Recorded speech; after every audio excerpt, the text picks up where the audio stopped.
Good evening, ladies and gentlemen. Welcome back to ESA Cup. Today we have another stream coming to you, which is going to be about the match, which is going to be Frequency versus LDL, a lower bracket match where the winner, of course, proceeds to the further matches, but where the loser, unfortunately, is being sent home.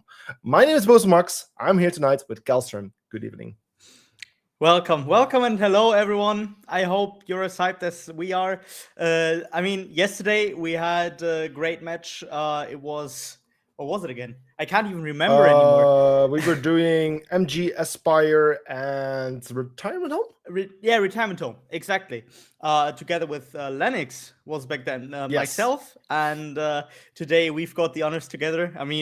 It was about time, right? We didn't have a cast in so long together. Wow, we haven't had a guest for a very long time, and it's also a bit of a special stream today because we work with a four-man production team, like a producer, an observer, and two casters. Things are a little bit different, a bit more like how we used to do things back in season 4 of ESA Cup, a bit more down to basics, a little bit of a downgrade in a way, but we're going to make our best way anyway because I'm doing production, observing, and casting today, so we're just only with two people today. Because a lot of people are just sick after the major with a major COVID outbreak there. We're going to make it work anyway. So there might be some technical issues here and there, but in general, I think you're going to love this game because, Kelson, this is going to be the best game of the week. Definitely. So, Frequency, a team that has proven to be one of the best teams we have on console right now. Oh, yeah. As Well, F7 LDL. and now Frequency, Yeah. right? LDL, on the other hand, also a team which, at first sight, it was kind of when I first saw them, I was like, yeah, is that maybe just a mixed deck? Maybe they just wanna play a bit for fun. But it's quarterfinal drop of lower bracket in phase 2, so they of course went through to a stage. We had a good result. Frequency, I can't remember really if they dropped or not. If they dropped down from upper bracket. Yeah, they started. They had to, right? Yeah, they had to. So matches definitely going to be great, and I assume we can already jump into the game because we're in a bit of a hurry right now. Yeah, let's just jump straight into that case. Yeah. So first map is going to be Clubhouse, as you see. I am very excited for Clubhouse. Yay! Max, are you excited for Clubhouse? Oh, Clubhouse, great map. It's one of the more basic maps in a way in the game, but at the same time, it's a good map. A lot of teams know how to play it, so we can definitely expect high quality games.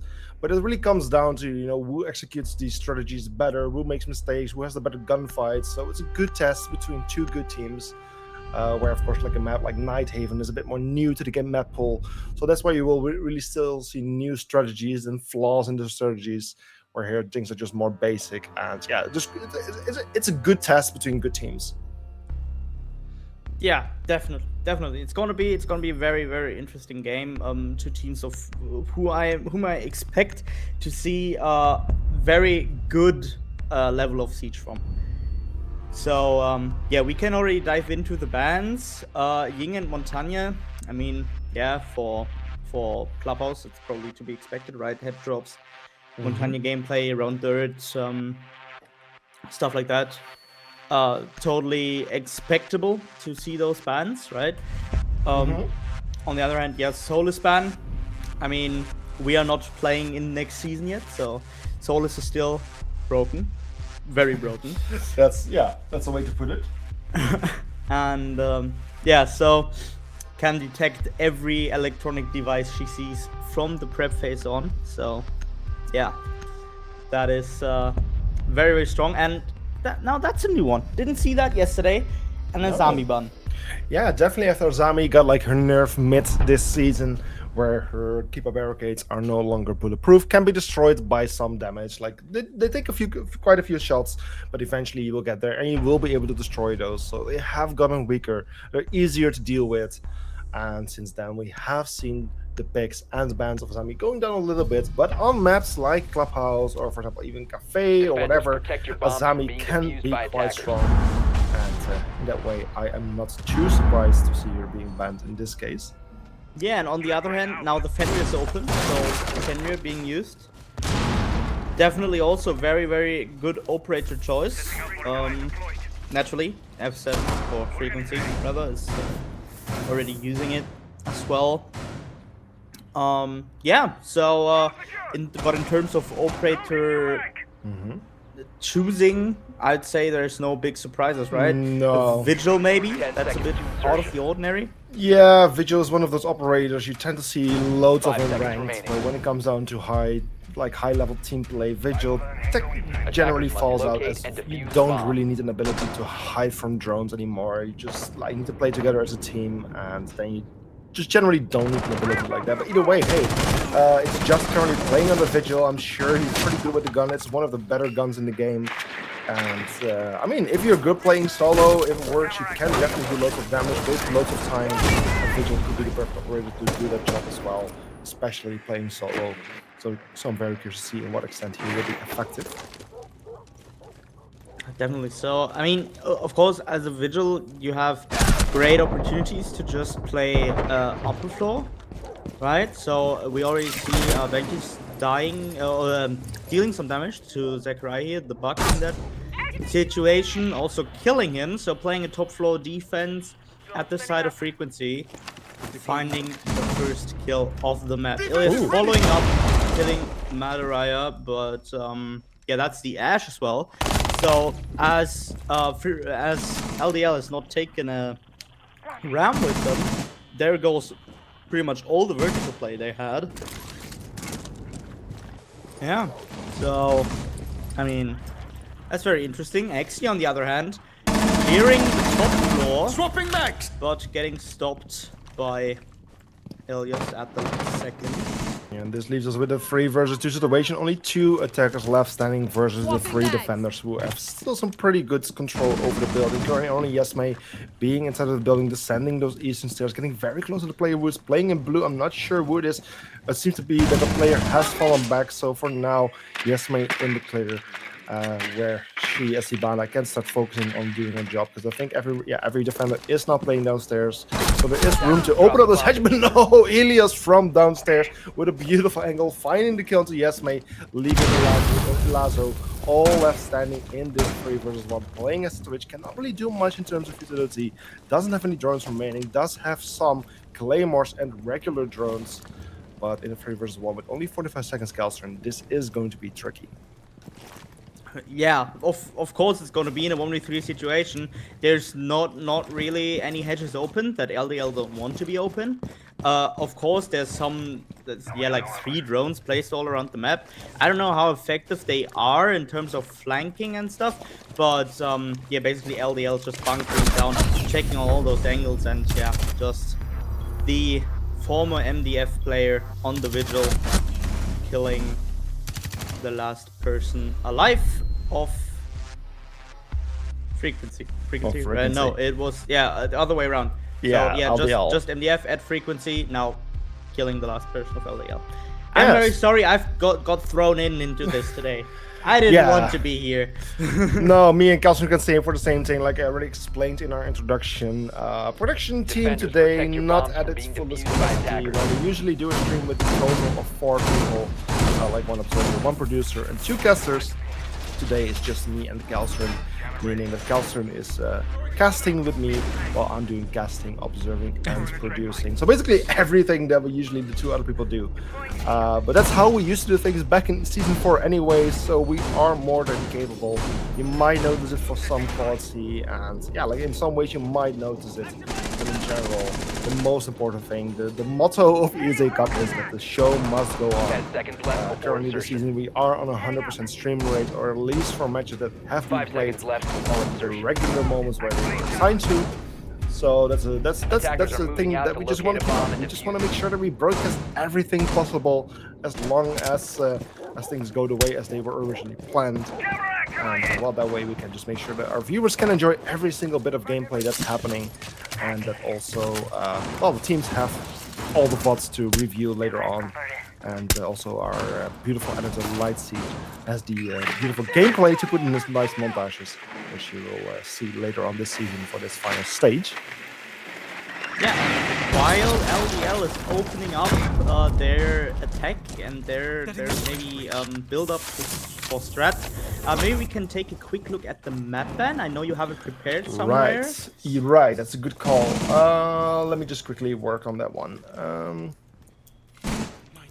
Yeah, give the guy a second. We are not professionals. There we go. There we should be able to see it right now. So these are actually the map bans. We didn't have the time to talk about it earlier, but Kelson, go ahead. Yeah, so as we see, Constant Nighthaven, new maps already banned out at the beginning. Into Border Chalet bans leaves up quite the heavy amount of import maps. So we have Clubhouse first pick by LDL, into Bank pick by Frequency use. I mean, I know they are quite a decent bank team from experience. So, I mean, that's probably a nice pick for them. Lost my explosive! And Skyscraper were the remaining bands, so our decider is gonna be Oregon, as if we didn't have enough Oregon in this season of ESA already.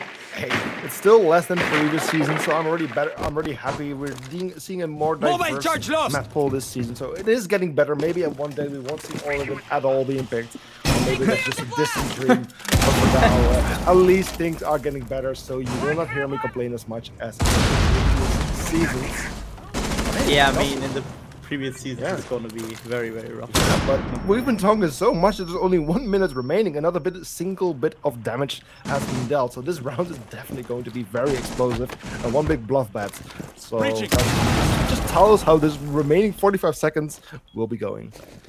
So, I mean, we already see LDL has got quite a lot of space.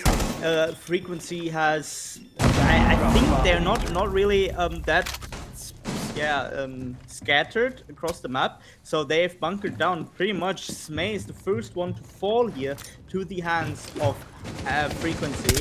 And yeah, as you said, it's going to be very explosive. We see all of Frequencies gathering up around logistics, around Jim, defending that side. 3 guys already down. Deck Raya on the windows, and Elizo somewhere, like the first floor, I assume? Yeah, holding hedges.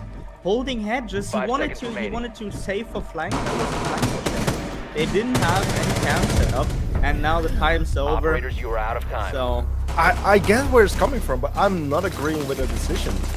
Sure, it's a very good position to be in. It's a very strong one. He can easily cover anyone going through that rotation from veteran to gem or the other way around. But even if one defender would have exposed himself, he might have just only gotten 1 kill, but I would still have left his teammates in a 1 versus 3 situation with just very little time remaining. He should have gone upstairs. Like, yes, it's more dangerous, but he might have been able to be more significant for his team. Yeah, I assume he should have just gone main stairs, maybe. That would have worked, I think. But at the point he was at main stairs, like when he was barred, he was already the only one to live. Yeah. I mean, I assume they just wanted to take some time. Right. But yeah, I mean, works out, I guess. Yeah. And well, of course, it is a 2-0 in the favor of Frequency Esports, which is starting to give an idea of where this might be going, even though it's only like a tiny sneak peek so far. But of course, we also did not have time to go over the predictions earlier, so let's quickly bring those up as well. It's just again going to be on top of the gameplay here. But here we can quickly see the prediction of the prediction team up top. Here, it's actually really better in this way. Except Mighty. Mighty actually, oh, that's interesting. He actually missed this one out for some reason. Definitely a mistake there in that case. Yeah, shame on him, Mighty. But basically, 67% from the community for Team Frequency versus the 33 for LDL. Actually, Kelstrom, you seem to be pretty, like, I mean, you talked highly of Frequency earlier. But I must say, I'm actually a bit surprised, given how LDL has been in the past, consisting of multiple ex-minion players who has been doing very well in the past as well. I mean, LDL is a great team. There's very significant players on board there. So I would have expected a much closer percentage there. Yeah, so I think the thing about LDL, or rather the thing about what you said with ex-minions players, I feel like a big part of minions, the old minions, the one that did all the winning, was Alex Northy. In my opinion, I mean, don't get me wrong, the players are all hella good players, right? But Alex Northy he's opening that kind of perspective where you can trust the IGL, and when you have the IGL, you can coordinate. It's the same with for example Envision. They have like quite the issue when the IGL is not there, because I mean then of course Vessi is trying to sort in, but it's just not the same. Right, yeah, because like even in the end, like you say, Alex Norty, he's not even the best player on the team or on X Minions, but indeed, in terms of IGL, he's was contributing so much to the team. I mean, he likely still is in Minions, even though Minions unfortunately did get eliminated the previous play week. Or even one before that, I'm not even sure anymore. Either way, yeah, they got limited, unfortunately. They're not performing as well as they used to, although in some leagues they are doing but they're definitely not as strong anymore. But yeah, I like still being a great IGL, of course. Yeah, so I mean that is what I think made them so successful, and that is maybe I don't know how it looks at LDL because I don't know the players at all, but that is what they are missing maybe, because you see already there's 2 players down. It's a Thatcher and a Brava, so I mean both no real players. Maybe Tesla, can be played as an entry after he's yeah, that's a natural issue, right? Mariah now dead as well, but Eliza getting at least 2 kills out, but make it a 3-1 because May also dead, and Bankyus finishing off the round with his Frost back in the bathroom. So yeah. Yeah, and that's the first 3 rounds going to Frequency. Frequency definitely being on the right frequency here, as they are performing very well for this first 3 rounds at least. So that's a great start for them for this first map of this BO3 match. I mean, yeah, you're starting with a 3-0 start. It just gives you such a nice boost, such a nice momentum. It's also likely at this point starting to hurt LDL's mentality a little bit at least, as they are starting to feel some pressure here, because they are the attacking team. Sure, attacking might not be the strongest side, especially on a map like Clubhouse, but getting at least 1 or 2 rounds on the board for LDL would be very desirable for them. So yeah, this is where LDL starts sweating a little bit maybe, where they start feeling that pressure, and where Frequency might start to feel really good about themselves, where things are just moving very swiftly in their favor. Yeah, but on the other hand, of course, the first 3 rounds, we always talk about how 5 seconds except of course there's a natural defense advantage, right? Because we have different decided meta and all that kind of stuff. But the first 3 rounds are always I don't know who always said that. I think it was Diana. She was always like yeah, the first 1, 2, 3 rounds are for the teams to like smell each other, like get to know each other, maybe oh yeah, maybe get a feeling for each other, and then after the first 2, 3 rounds the attack can start actually winning rounds, because they are they then know how to adjust to the enemy team, and maybe that's the case here. I certainly am I don't know how this will go, and I'm excited for the next 1 to 2 rounds. Because, I mean, we see LDL 50 seconds on the clock already.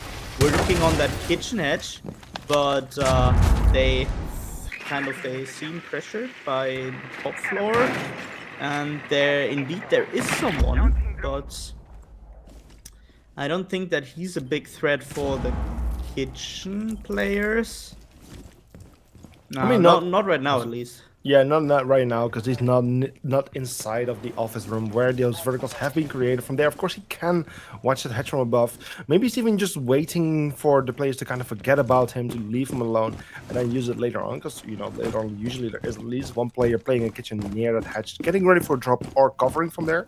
So he can be very dangerous as long as he's being left alone, which is mostly being the case right now. But either way, he's still deciding to fall back to side anyway, which might be the right thing to do anyway, because players are already getting very close, especially from dirt, and with the kitchen hatch open, and likely some players are sending the main stairs as well. So attackers are getting close for initial setup, for an initial attack as well. They will likely start making a move anytime soon. Here we see it happen. Maverick just running in, trying to find kills. One player gets injured and he finishes it off. Gets a kill as well, but unfortunately gets taken care of by Sakuria, but this is the perfect distraction they needed as Dismay was going for the defuse, but unfortunately got taken care of. But actually with the kill on Bauer leaves just all left standing in this 1-versus-3 situation. He's currently even being flashed. They seem to know at least where he is or might be at. Again, they're going for another attempt on the defense, but the C4 being thrown could have been very devastating if Maduria didn't get a kill, but he did. So Maduria saving the round here for the team, getting that first round on the board for the offensive side of LDL, putting the score on 3-1. Yeah, and that's exactly the effect of the first 3 rounds, right? That's exactly what we just said. The first 3 rounds are like very defender-sided because the attackers need to adjust. What happens with the defenders? How do they play? How can they adapt? And then then it just starts flowing. It was a very well executed attack in my opinion. They had everything. Everything worked in their favor. They opened kitchenette. They were able to go with dirt. They were able to execute very explosively and get the 2 players in the beginning that were around Armory, and then just everything rolled in their favor. So great attack at this point. But now we go on to Gym Master again. So basement is being left out of the way for frequency. 10 seconds left. I don't know, Max, how I feel about this. I'm honest with you. 5 seconds. I mean, basement, of course, they just attempted to defend for the second time. The first time they won it, the second time they lost it. So it somehow makes sense to just go for bomb side that they all played once and won. So technically your win rate is better, even though they only played it 1 time instead of 2 times. Maybe it's also assumable by LDL that they might go for the basements, but yeah, these days we have round operator repick anyway for the attackers, so hiding the bomb sites is not as important anymore as it once used to be. Either way, still, like, it might take some more drone time and it might just confuse the enemy a little bit, and in this way they might be able to just get a little upper hand here. But going to the second bomb site, like the second option again, completely fine. They did fine on the first time. They had a very convincing round, and they might just do it one more time again. Yeah, I mean, I assume they will, right? They LDL's already working up some ground right here. I think there's no real. Is there anyone remaining out of the close area of the building? Oh, you mean attackers? On top floor, yeah, the attackers. Just a few on top of the rooftop, yeah, but most of them are like either inside the building or near where they need to be eventually, yeah. Yeah, so and there goes the first one. Maduria finding its UTF-7 on a window there. Yeah, renamed himself, or rather, I think it's a Smurf account because the old one or his main account has got some issues. But right, I heard, yeah. Yeah, happens. Can't do anything about it. Yeah, but it's Shinji clearing up. Ooh, yeah. Over at CC. Yeah, he was looking for another, but unfortunately got taken care of by Maduria there. Then there's Ilazu getting killed on Ilias, which leaves us with an even 2 versus 2 situation. 2 attackers versus 2 defenders, where Bankas is playing a bit far side, just looking for potentially any surprise kill as soon as anyone will be playing on those south-north windows of the master bedroom.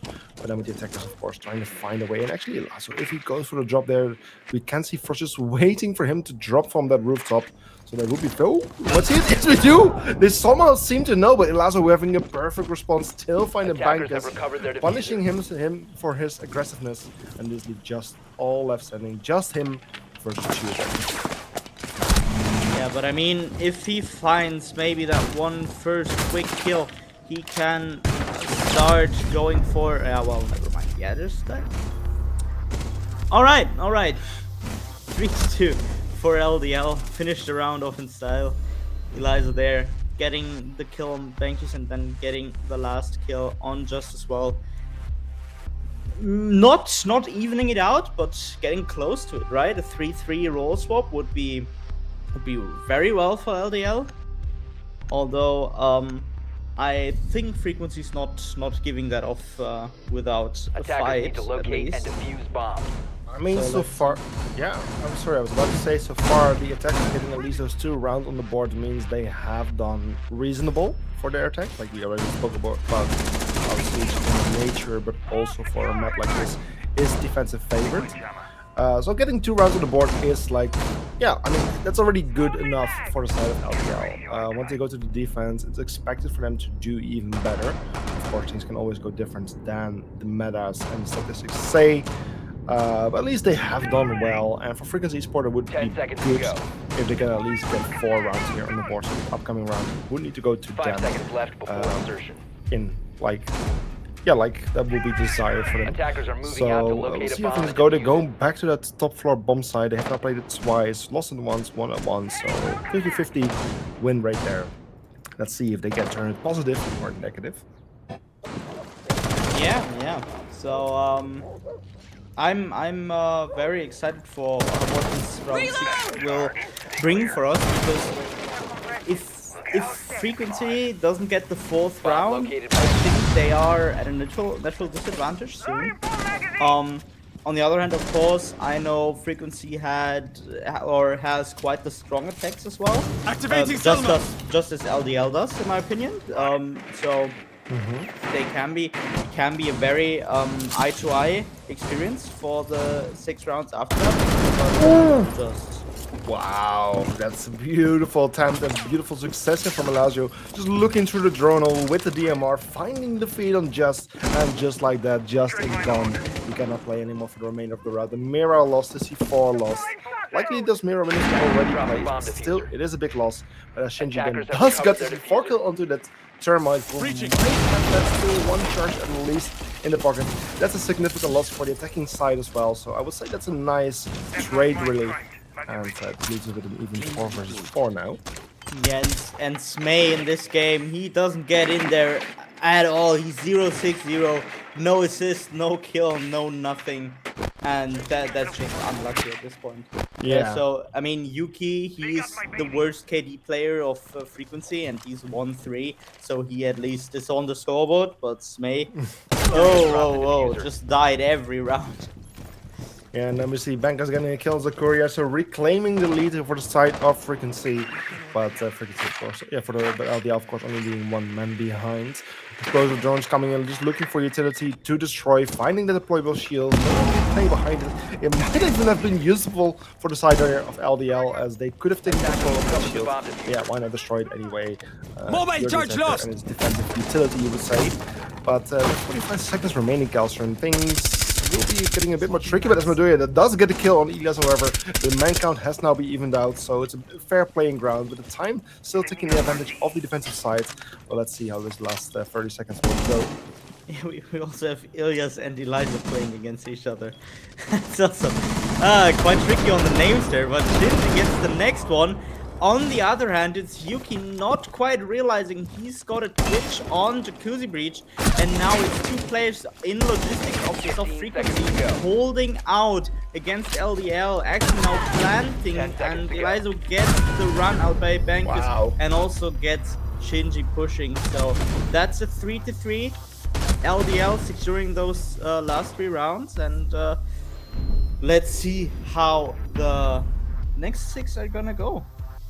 Yeah, that's a very interesting split here. The even 3-3 score. I mean, like you already said, defense favor, but at the same time, both teams being very good on attack as well.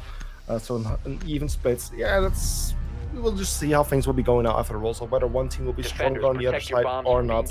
We might even then see a 6-6 split happen as well, where we'll see an overtime happen. We have seen 2 overtimes yesterday, even remember. I mean, of course, you remember you casted it. Yeah, I mean, these are the playoffs. This is an elimination match. These are 2 great teams, if you ask me. I'm expecting a very, very close match between these 2 teams. Like at least 1 overtime happening, potentially even all 3 maps being played. I mean, that's what we want, right, in this stage of the competition. 10 seconds left before insertion. Yeah, definitely. That's definitely what we want. 5 seconds left. It sounds very sarcastic also. Yeah, I mean, in terms of gameplay and in terms of siege, in terms of the ESA Cup, of course, we want the 3 maps to go down. We want a 2-1 for either side. It's because I mean that's what makes the competition, right?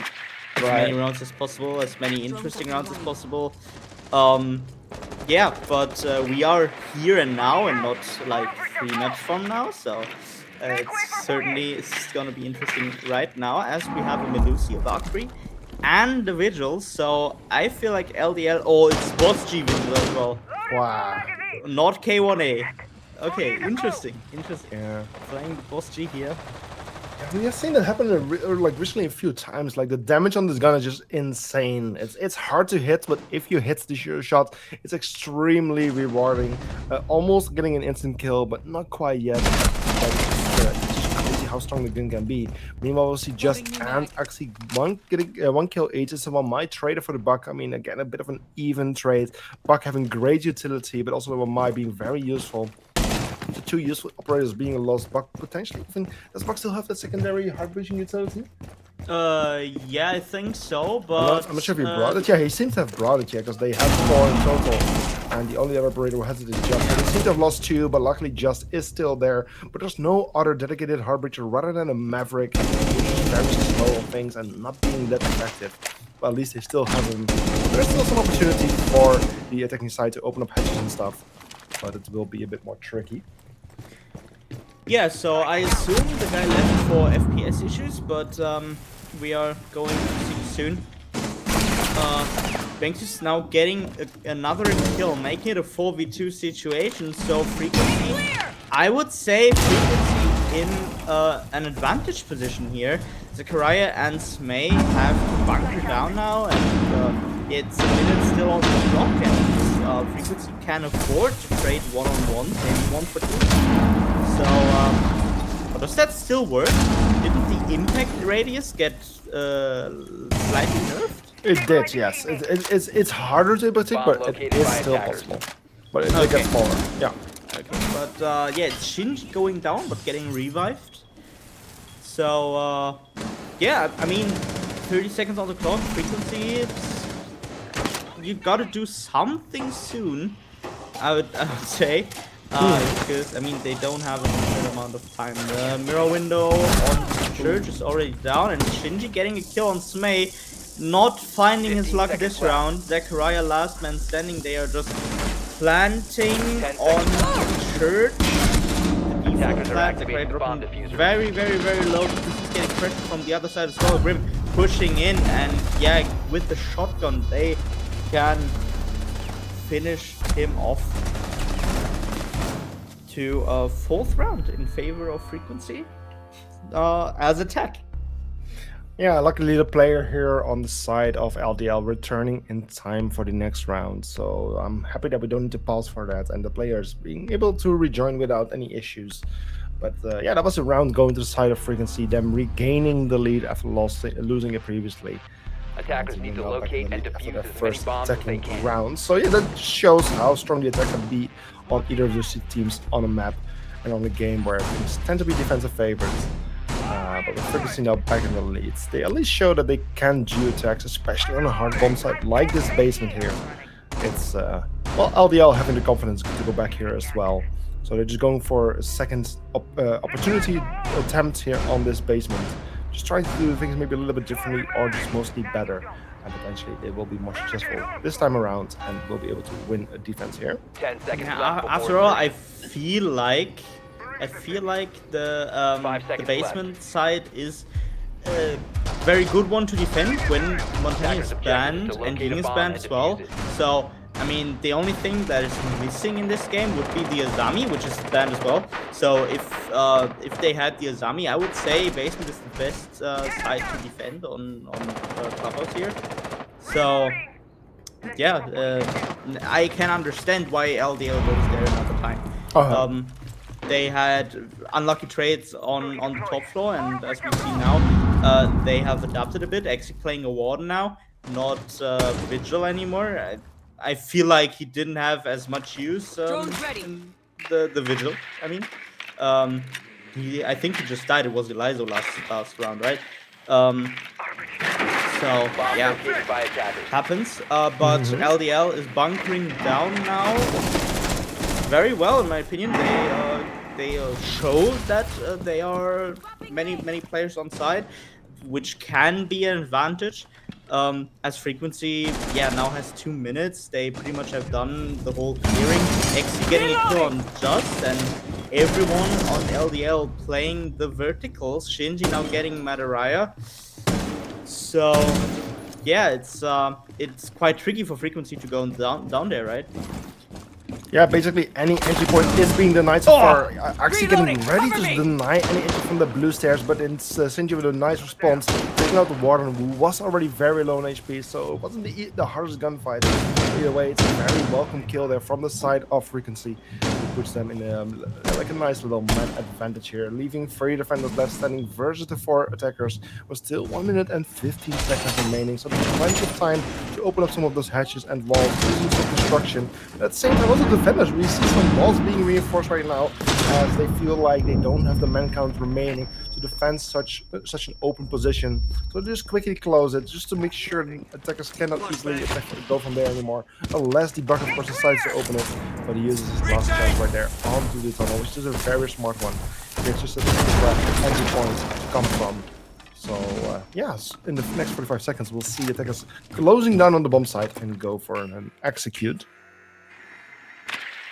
Yeah, the execute needs to come now, right? I mean, LDL is in a player disadvantage, but that doesn't necessarily mean that it's very bad. We've seen 4v2s turned around. We've seen 5v2s turned around, right? So that can still go either way. I see Elias now on third, getting ready for the pushy Lizo. Getting Yuki, Elias pushing out, getting 1, getting 2 kills, making it a 3v1 situation. Smay, last man standing, not finding his luck in this round either. The guy is 0-8-0. That's so unlucky for him. It's just, I mean, there's games where you don't really have, you can't, right? There's just, it's just not your game. Like I've seen people. Like I've seen people say on the stream on the major last weekend, even the best players have bad days, and I mean the same goes here.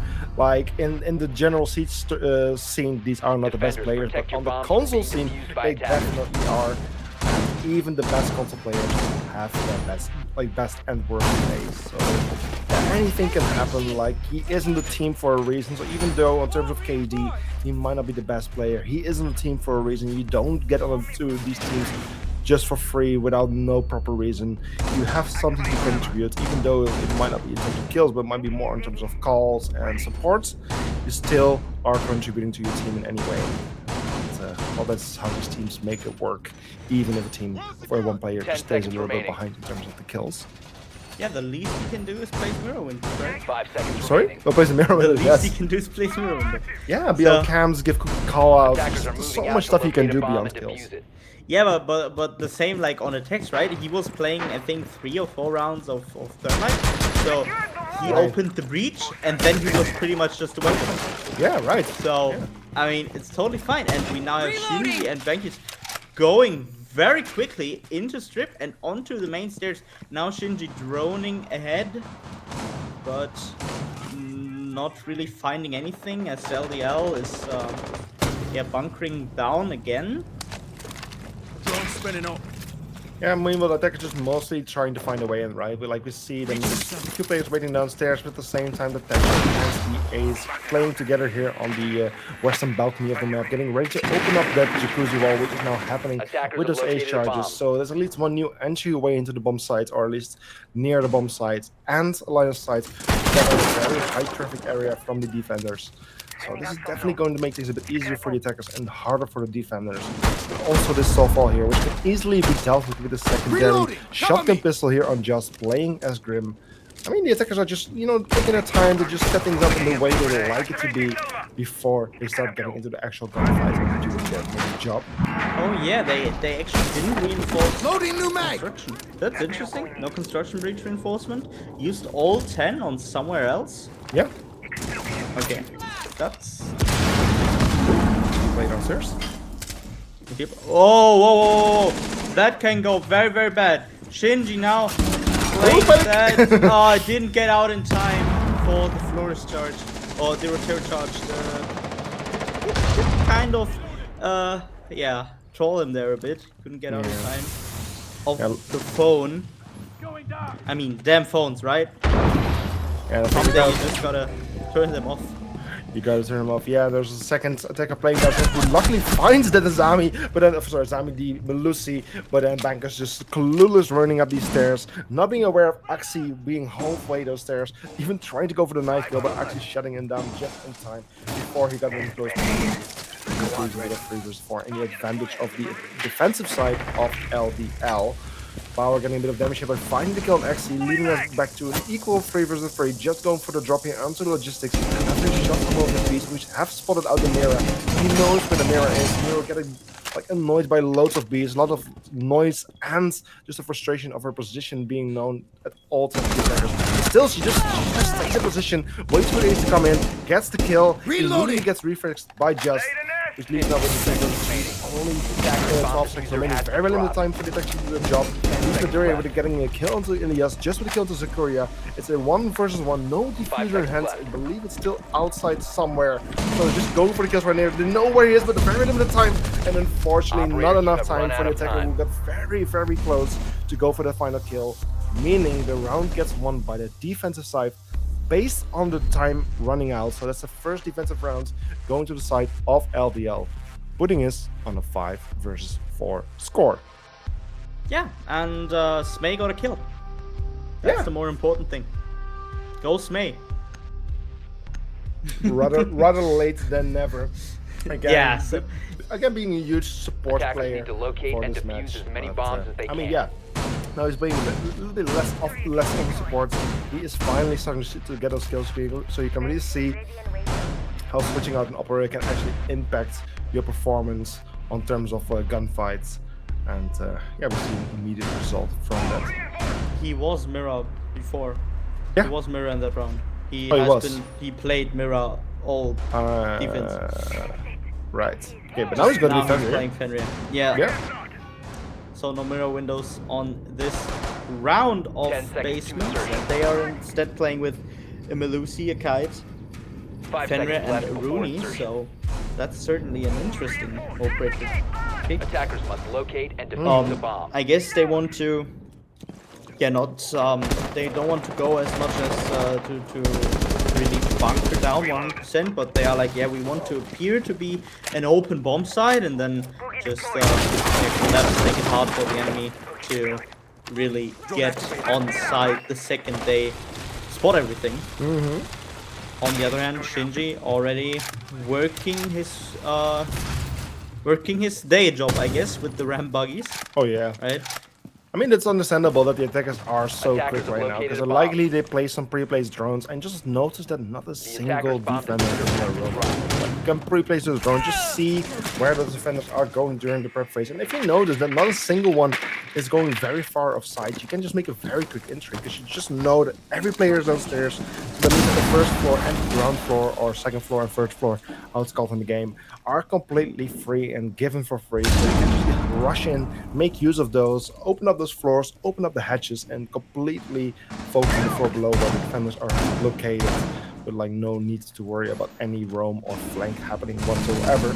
So this is a huge win for the attacking side. They're getting, like, the time management is great right now. They have already done so much stuff that some teams tend to do in the very last minute.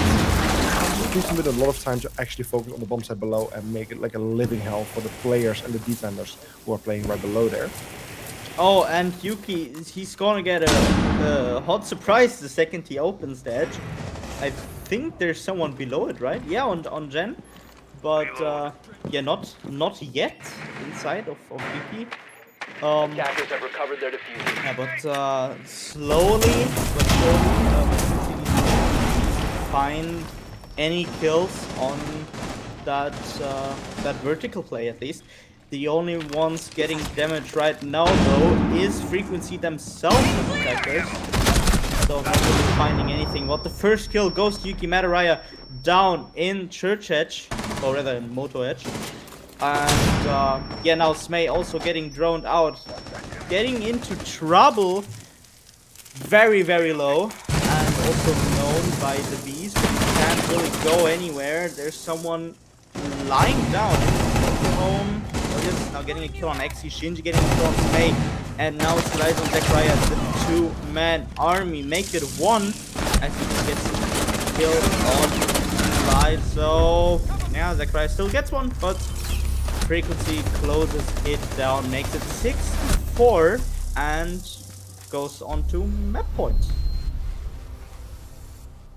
Yeah, that's match point indeed here for the side of Frequency, who is playing as the offensive team, doing pretty well in the offense so far, by the way. 3 rounds already on the board, where in the first half it was actually mostly the defense favoring at first, and then the attack caught up later. So Frequency on a very good track to potentially win this first map, but also at the same time we need to keep an eye on LDL, who's only 2 points behind. So 2 more points from LDL will bring this map into overtime. So LDL, they know what to do for this map at least, because for this map it's a do or die situation. If they still want to win this map and have this map go in their favor, they gotta win the upcoming 2 rounds at least to still have a chance in the overtime. And that's of course what they're going to be looking for. Because don't forget, we didn't talk about it that much earlier, the map bans, but this was the map pick of LDL. So we should be expecting a bit more of LDL on their own map pick. On the other hand, I really can't blame them, right? It's no Clubhouse. 10 seconds to go. Clubhouse is such a basic map in a 5 way, seconds left before insertion. where there's no really any team having proper Attacker's objective advantage. is to Like locate a bomb I and don't defuse think it. any team is terrible at Clubhouse. I think any team can at least do proper on this map, as Yeah, it's just been in the map definitely. pool for so long. Definitely, it's been there for so long. It's not. It had one major rework, but that's been a go. 2 major reworks. Yeah. I mean, 1 major, 1 smaller one. Sorry. Yeah, and Attackers cross the just say diffuser. it. Did I miss something? I mean, I'm not in this game for too long, but I only know of 1.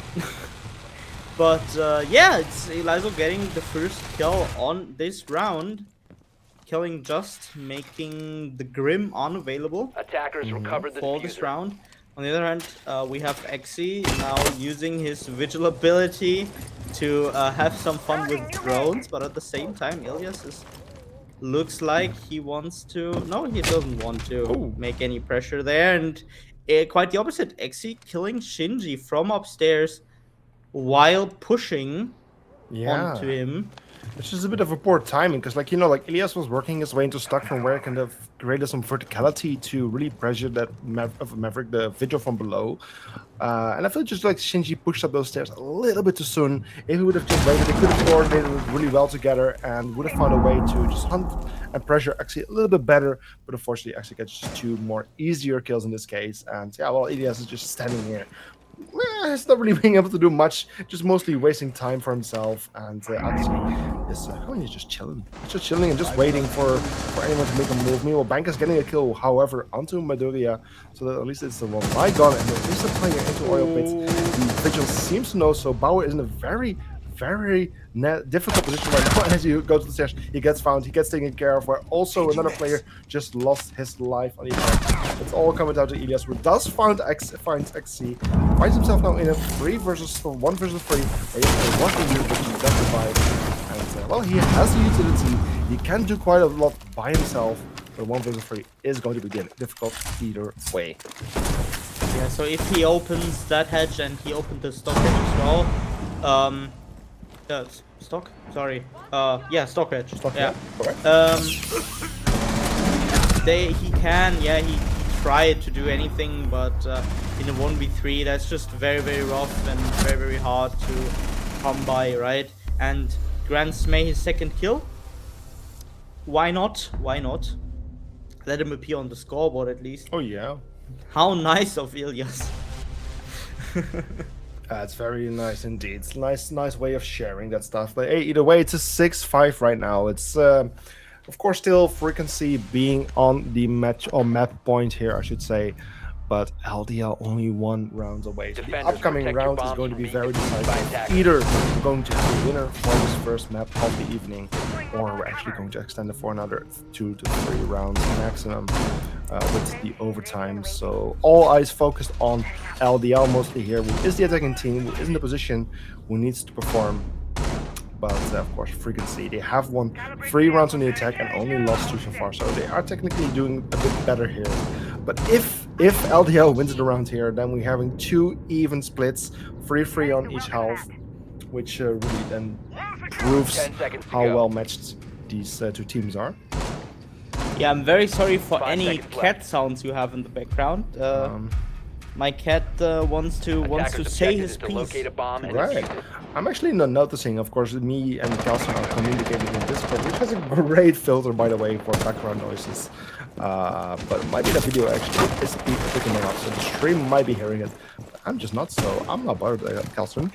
Yeah, I didn't. I mean, you don't have a right to how do you say? Complain? Like, yeah, complain about Okay. cat noises. Oh, Kelson, About my cat. I do. He's a certified ESA caster. Is he? Yeah, he is. When is he going to be on? Tomorrow. No, I'm pretty sure tomorrow we're going to have the whiskey boys. Yeah, exactly. I'm just gonna be there. I'm gonna have Bruno on cam. And, Bomb Oh, located perfect. by attackers. yeah. He's coloring. Right. Well, with the first minutes now expiring, I mean, not too much is happening. We can see attackers trying to find their way in, sending those main stands, but Swapping then map. turning around again. But there's some stuff happening. Even some verticality being created here by Bankus, finding Zakaria, but getting mostly damaged himself instead. Not really what I was looking for, but at least he's still alive. He can still be meaningful for himself and the team. As long as he's holding down. So for now, I mean, attackers are incredibly close. They're not going for your traditional kind of attack here. I mean, usually you go from CCTV cache and go very vertical from east to west, but here they're mostly going very vertical in this case, like from downstairs to upstairs. Yeah, you said vertical. Yeah. Horizontal, right? Yeah. Yeah, normally you go very horizontal, but right now you go Yes. vertical. And the first one to die is Yuki, or Attackers have Bauer dropped the bomb FC. diffuser. A farmer indeed, because he's 5'8". And we all know in football, for those unaware, Germany is a farmer's league, as we all know. Now, but now though, Frequency wanting to close the bin here, making it a 4v2 situation. Zachariah fighting back 3v2, and now the whole defense point of LDL is close to construction. Diffuser not in hand. I don't know where it is. I didn't see it. Attackers have recovered their Terror charge forcing Eliza to go to push a bit, but yeah, not that interesting. Ilias now has the diffuser. Might just be able. Yeah, he's just gonna plant in gym, is he? Yeah, he is. He should. 15 He seconds should. to go. Because both defenders are now. Banks getting the first Attackers kill. are activating the diffuser. Eliza getting a refrag on Shinji, but a 2v1. And now Ilias can just jump out. Banks can just jump out. And now they can just chill out. 35 seconds on the clock. Make it -7. So that's, yeah, like 23 seconds. Eliza has for diffusing, but up here is 30 HP. Getting a kill on Bank is 1v1 situation. Ilias Defenders can have eyes calm on the down, diffuser. doesn't Attackers need need to to protect lose it. his nerf. Diffuser going down, diffuser interrupted. Eliza jumping out, Oh, but trading! Diffused. Attackers So, but that's a no, because trading means 7-5, and Frequency wins the first map. That's indeed the first map one. Let me just quickly update that on OPL. Actually, no, let me just switch to our cameras first.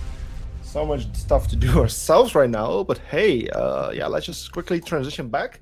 I'll quickly update the score right below us, so at least it shows the right thing for now. There we go. It was the first map. It was a 7-5 in favor of Frequency, so that's going to update in a second.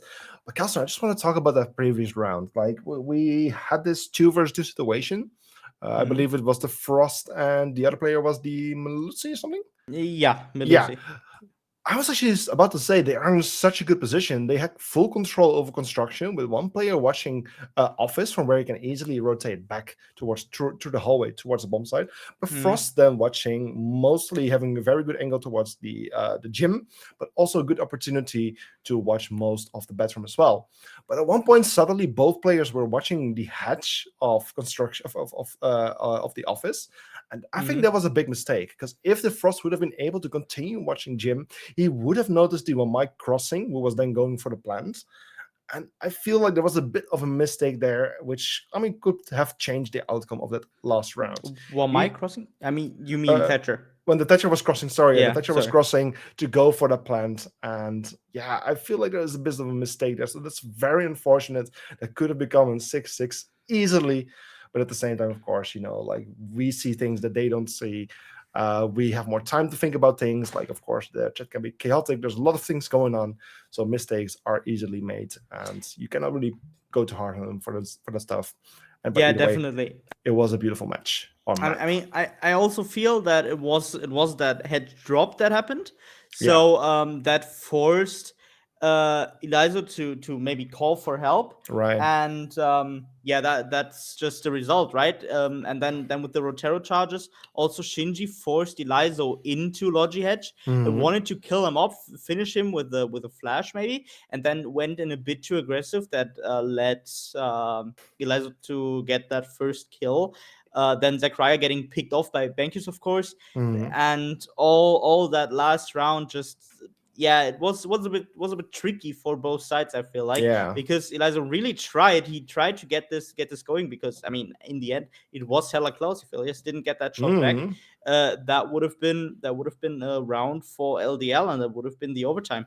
He also picked up Bankus very, very great. Got notice of the feed there first, and all in all, I feel like the round was played very good by LDL in the end, like the pressure situation.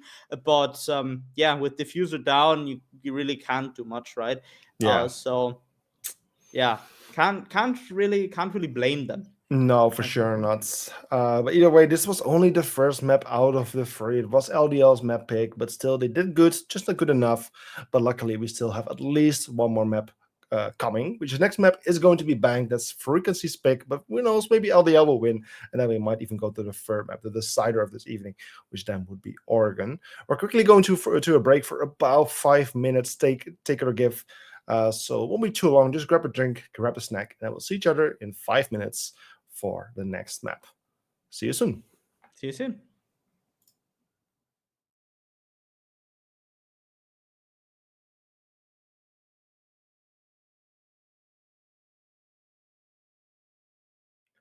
And welcome back, everyone. After a short break, we're back here for the second map of 2. Okay, there we go again. Same issue as yesterday. Map video, just a bit shorter than usual, but let's just jump into the game straight away. Okay, things just tend to go wrong when you usually don't produce, but hey, we got to make the show going, and that's exactly what we're doing. Luckily, most things are going fine. The most important things are going fine, and we are jumping straight into the game. Bank is the second map, whereas Frequency starting on the defense and LDL on the offense. So, Kelson, walk us through the map operator bands. Yeah, the operator bands, I mean, straightforward again, I assume.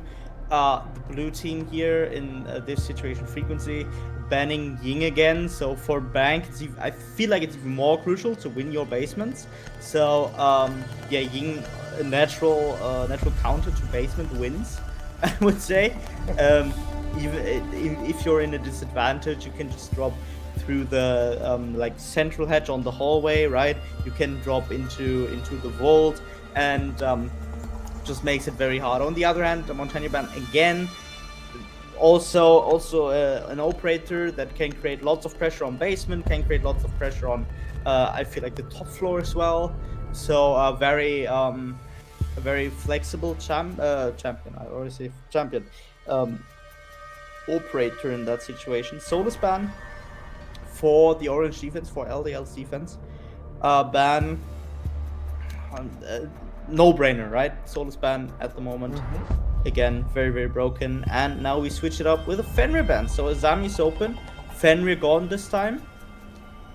Makes it quite interesting. That's indeed some interesting operator bans. I mean, nothing too out of ordinary, things we tend to see often, but still interesting nonetheless. So these are the ones we're going to be dealing with, meaning those operators can of course not be played for this round. And to start off, obviously, we are going to do one of the more picked bomb sites in general, which are basement bomb sites. I mean, at Bank you tend to see the top floor being picked quite often as starting bomb site as well, but in this case, the basement is the way to go for the side of Frequency. Yeah, so Frequency, very basement heavy, I think basement will be a very big bomb site on Bank this time. As I feel like Bank is one of the maps that attackers can have a bigger or a smaller disadvantage. 5 seconds left. A smaller disadvantage. Yeah. Because of course it's I think it's the biggest map, right? Biggest map? I am not entirely sure. I mean, a Nighthaven also quite huge. Yeah, that's right. I think Nighthaven is now the biggest map, but Bank was the biggest map before when there was Theme Park and Could have been. Yeah. I learned that in I think battle. I don't quite. It might But, indeed be. Yeah, but after all, I mean, they so basement of course makes tons of sense in my opinion. Because there's so much for attackers to clear.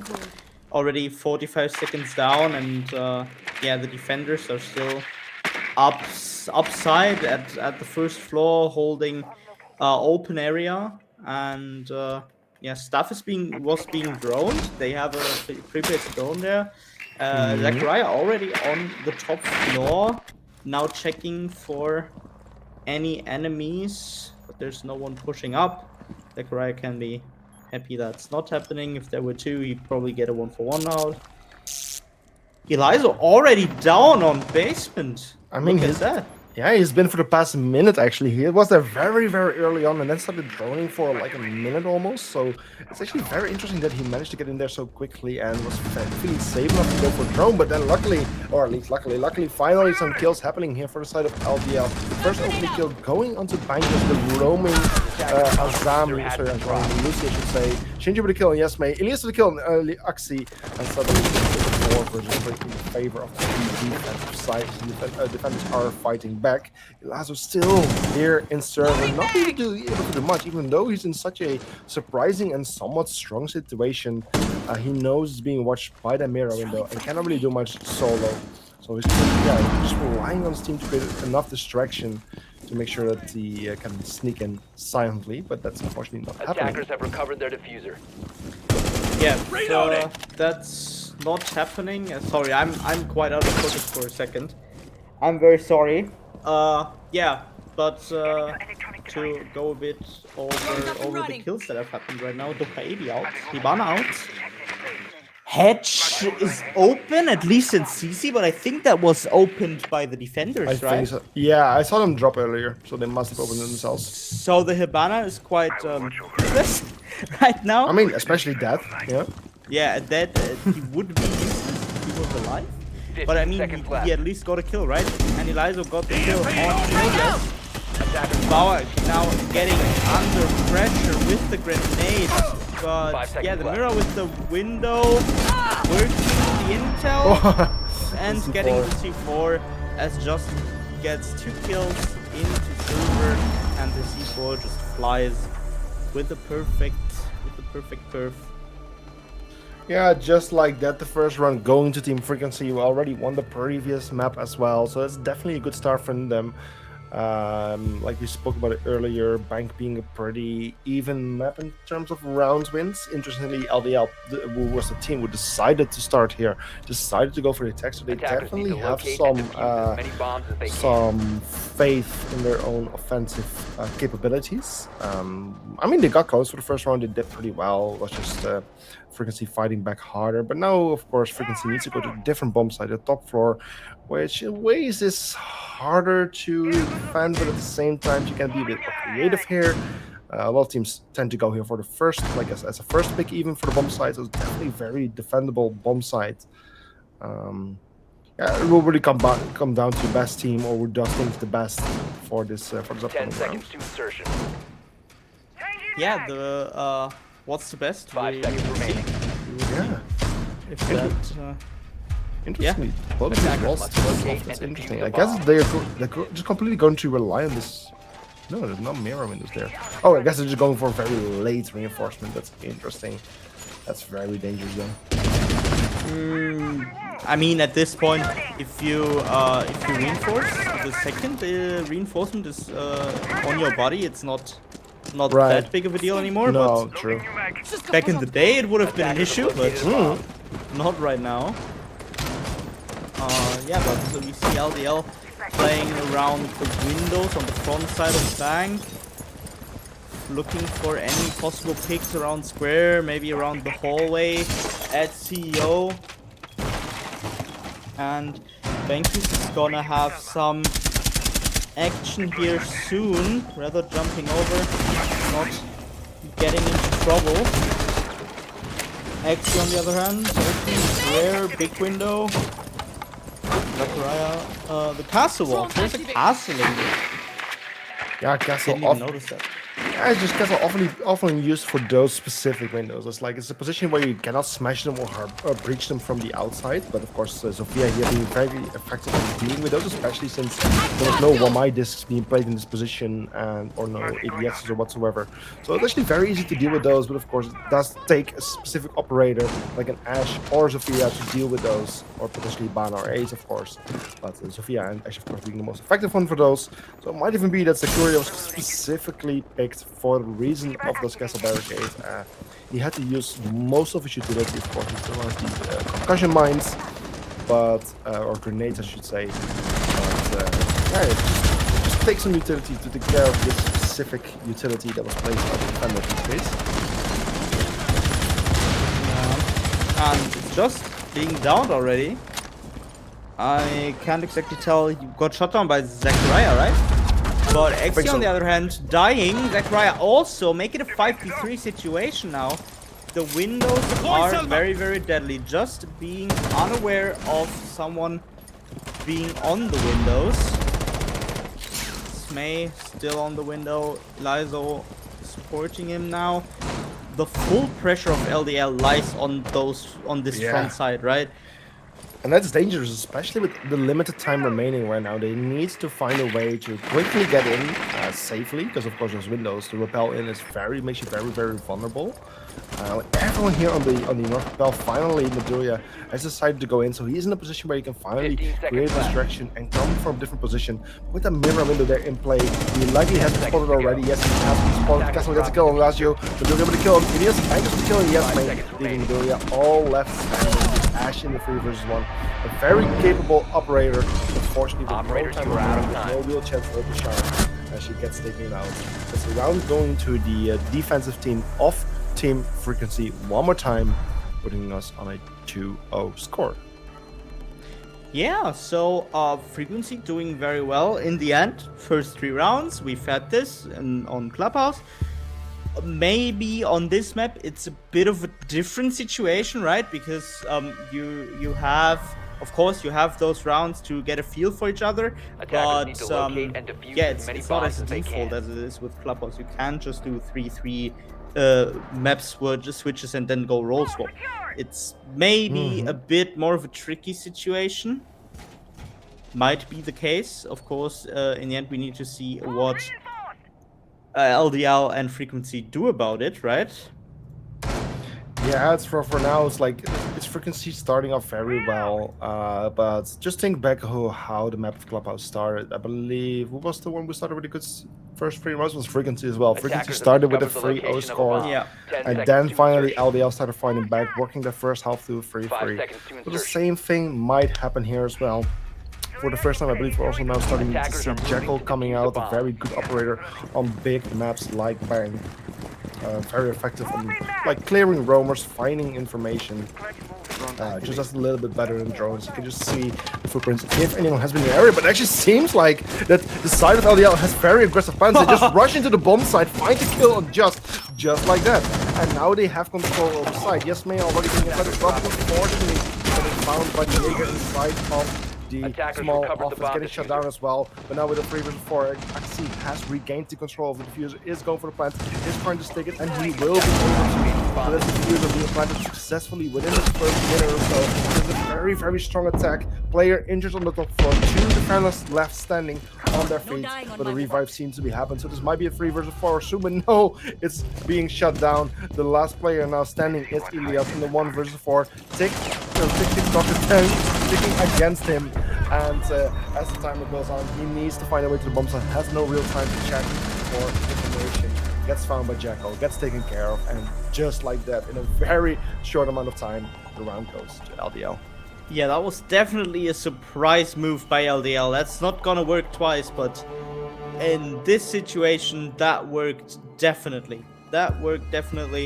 And they were able to surprise Frequency that much. There was only 1 person on site though, and that's what you do on open area, right? You go for the top floor, you prepare for a horizontal clear on the top floor until they go basement or until they go to the first floor and apply pressure there, right? So you have time to bunker up and do everything.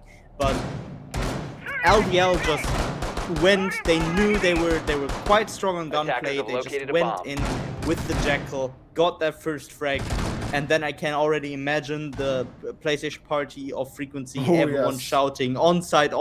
Yes. They are rushing, and then just collapse by LDL.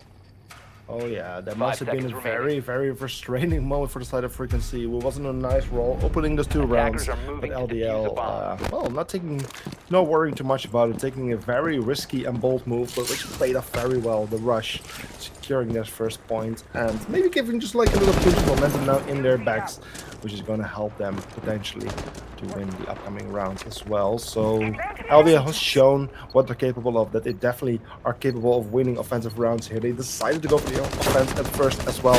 It was a very well decided, it was a very careful thought through position to start on, and now they're actually finally making sure that, or like showing that that was a good choice.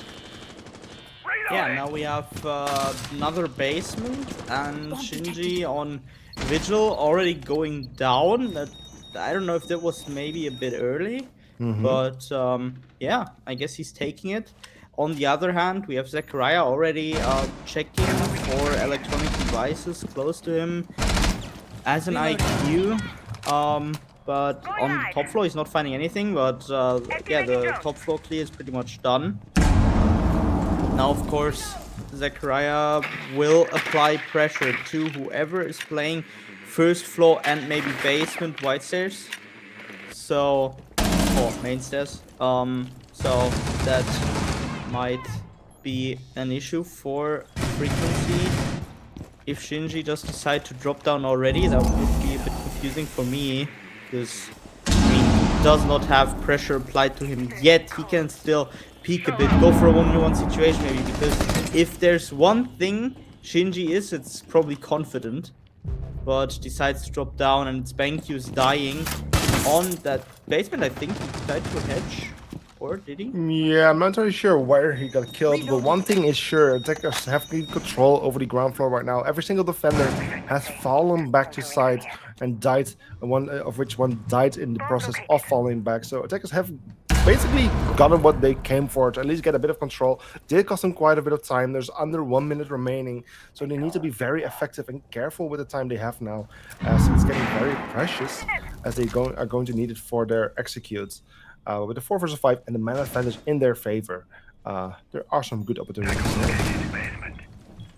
Yeah, it's gonna be interesting where LDL puts their pressure now, because they are in a 5v4 situation. They have a player advantage.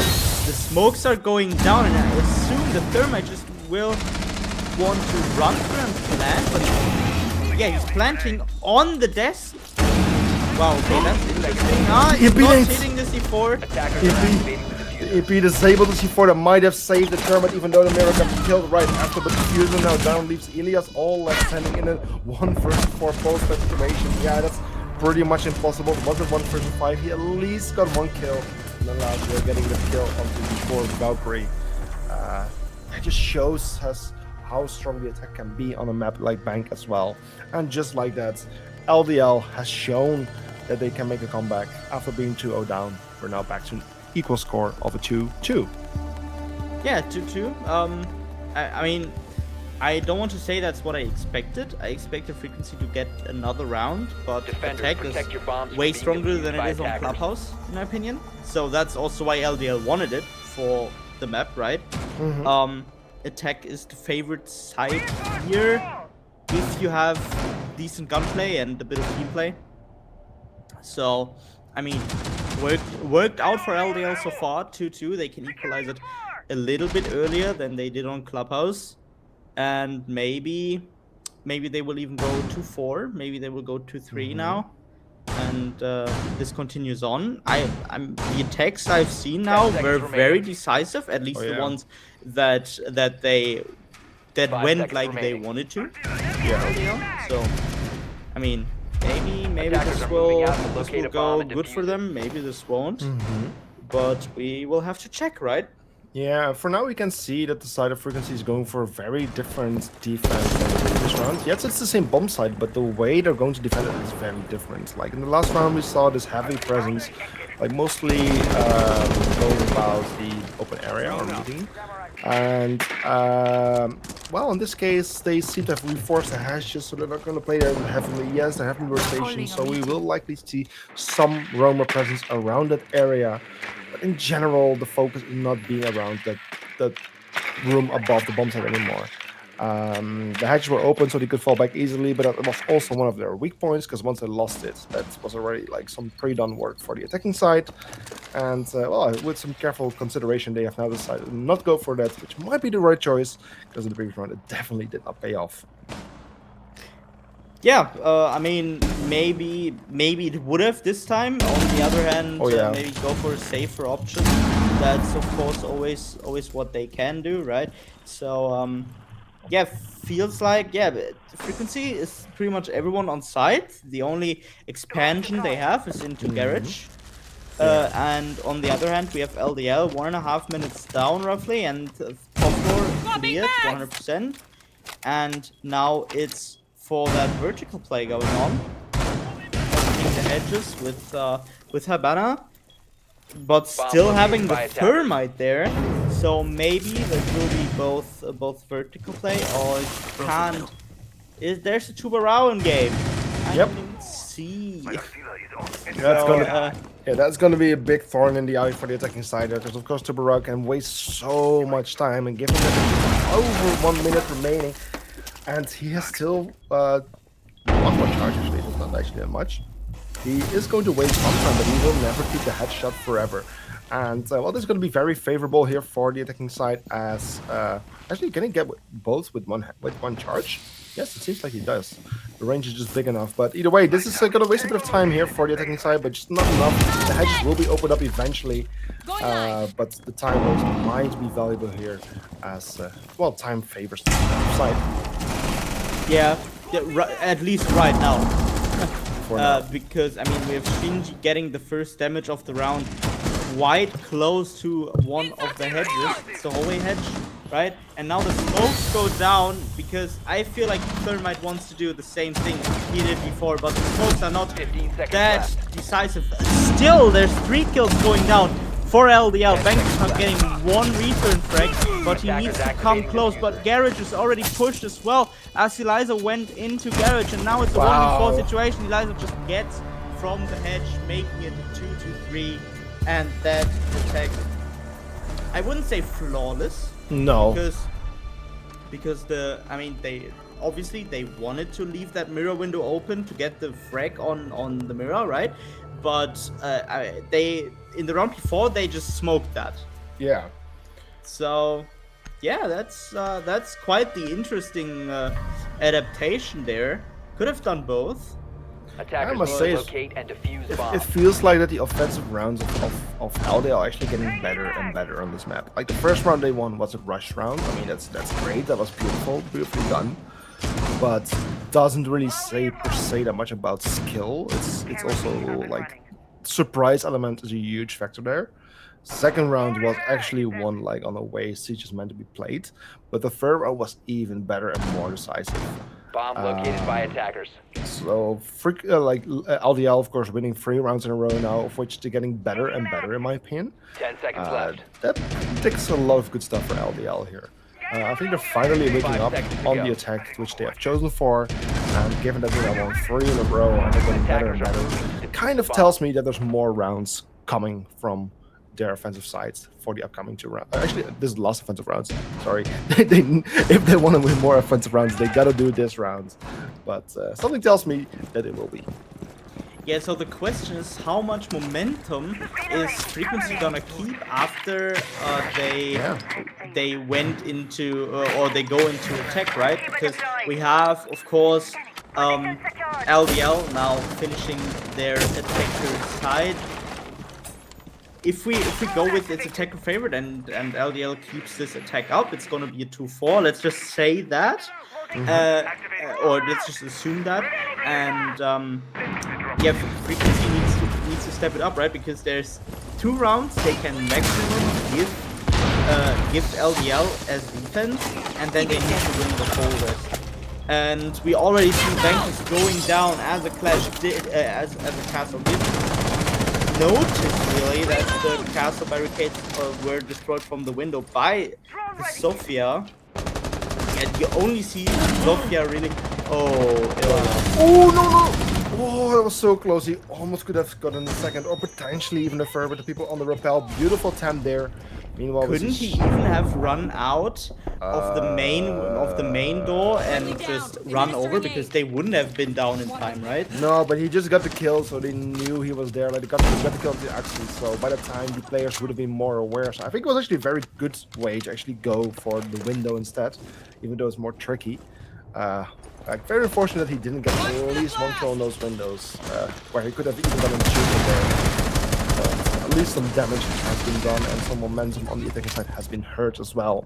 Then Elias with a kill on Milazzo. Puts us in the 4 versus 3. Last minute now approaching Gelstern, and the attackers are in a disadvantage at the moment.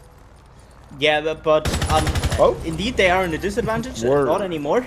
But they also have the bigger HP, right? It's a one-shot headshot game, of course, but you need to hit all those headshots first. Yeah. Right? Matarino down.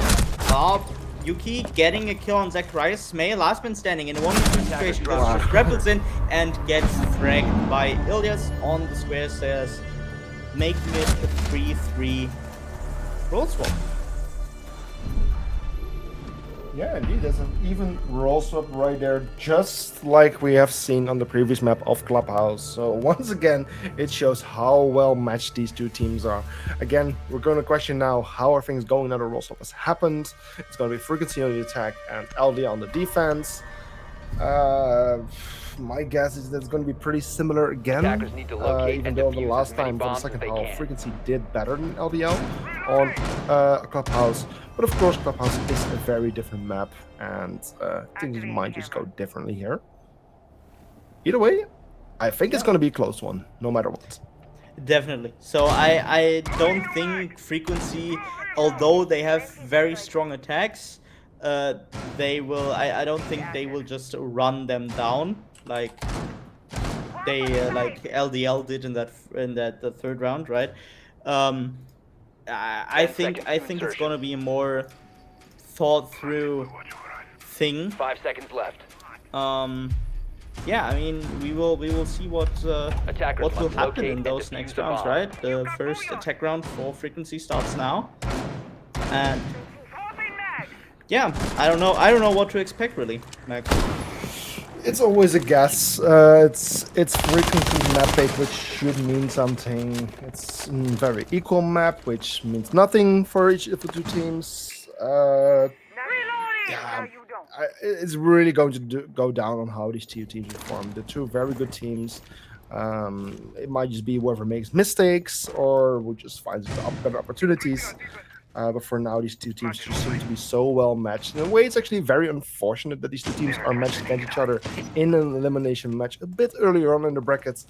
I think these are two teams I would have loved to see a little bit more later in the stage, because it means we will be saying goodbye to a good team today. While in my opinion, there is teams that are a little bit like not as good as this team, as these two teams currently still alive in the bracket. So it's a bit of unfortunate for them in that way, but it's just the way brackets work and things go. They have them in the lower bracket for a reason, and well, if they get out, they deserve to get out. Yeah, like I'm just saying, I wish they just would have stayed on a little bit longer. And just like that, he flamed 12 other teams. In a way, yes, sure. Like there's always better teams, there's always worse teams. There's no bad teams, never. There's no bad teams, but there's always teams that are better than the other. And I think both of these teams are better than some of the other teams in this bracket. Yeah, of course, I totally agree with you. So I totally agree with you. As Just and Yuki get two very decisive kills here, making it 4v2 situation. It's Medaraya and Smay need to stick together to get this round somewhere over. But yeah, it's I don't know what will happen if they don't stick together, because in the end there's 45 seconds remaining on the clock. Yeah. Frequency has all the time in the world, basically. I mean, not all the time, but quite a bit. No, actually, the longer the wait, the more favorable it will be getting for LDL. And if each of the two players of LDL gets one kill each, it will be an equal man count as well. So LDL not in a terrible position as well, especially with the time just ticking out. You can see attackers just working their way. Power carrying the diffuser, and he's getting ready for the drop. Neither will be one going for the plants. Smokes are going out, so this is the moment that will be going for the drop. Esmond just trying for the core, and he doesn't have the C4, but Madunia doesn't either. But he gets to come to Bauer anyway. This diffuser lost on the floor. No one there ready to pick it up and go for the plants. Madunia is fighting for his life. Unfortunately, not finding Elias, but Elias nonetheless. And he sees the diffuser. He knows the players, but no, yes, May finds the kill anyway. Elias just rushing in with his last breath, with every bit of energy left in him, trying to find the last kill in the last few seconds. But unfortunately, it's defensive side being successful here, and therefore LDL winning the very first round of the second half and gaining the lead for the first time. Yeah. No, that's not first time, but gaining the lead again. Sorry. No, they didn't get the lead yet. We started 2-0. Attackers need to locate and were in the defuse. Oh yeah, round 2-3, five. right? 2-3. Yeah. I totally forgot. I totally forgot. Max, you are one ahead of me. I'm just tired. I'm just tired. Frequency win this map. I'm tired. Hey, I'm just lucky that I'm producing this and observing this, so I have the power to bring up the scoreboard whenever I need to. And additionally, I'm also doing Wikipedia on the side, so I have notes of how the rounds went. So yeah, I just have a bit more information than you do. Yeah. You always have more information than I do. Always. You always 10 do. seconds left. No, but yeah, all Frequency now picking something else than 5 they did seconds initially. left. Oh yeah, wow. Going for a whole different lineup. I suppose Attackers must locate LDL and is, defuse a bomb. or they assumed that LDL was going open area. Yeah, But I mean, I now- wouldn't assume that. I wouldn't honestly. Top floor it is. Yeah, Frequency did the same. They went basement and then top floor after that. So sorry, got a tail in my mouth. My cat is sexually harassing me. Help. Help. Loading shock! At least I'm you're gonna getting give my cat to Void. It's not like she doesn't have enough. right. Void the cat lady. Crazy cat lady. Yeah. Well, either way, for the first 45 seconds that now been happening, we have seen some damage happening there, particularly a bit of breaching happening here and there. So I think it's definitely setting up to weaken defensive setup here off the side of LDL. Shinji already inside of stock trading, getting damaged himself. Likely better player on top of the stairs, probably the Frost who is playing there. Lazio getting killed to Ilias. Frost going for the kill, getting the kill to Shinji, where Shinji then also got a kill to Zakaria. That must have been the player right behind the Frost somehow. A bit of collateral damage, or yeah, basically collateral damage there. Maybe not the kill he intended, but got it anyway. But this leaves a bit of 3 versus 4. It's still like more than half of the round remaining for the technical side. Yeah, can't hit both in the end, right? Can't hit both. So that's desired. yeah, but it's how big is the chance, right? Elias now dropping, Bank is getting XC, making it a 3v2 situation. But we have seen how much LDL enjoys playing 2v3s. Bank is now down, making it a 2v1. Madaraya last man standing. Not quite getting the kill on UP. Oh, getting the kill, pokeballing him. Wow. Gotta catch them all at this point. Attackers recover the diffuser. Oh, I was about to say in what a strong position he currently is in. That's a beautiful position. The Sophia just quickly why they're all leaving. I don't know. There's nothing in the match chat. Let me just quickly pause it, but there's no need to leave everyone. Yeah. Okay, so apparently there's some kind of issue which we don't know. It might be a protest or whatever. We're quickly going to figure out what is going on. So we're quickly going to throw it to a break, and once we've figured out what's going on and when we are able to resume the match, we will be back. So see you guys in a moment.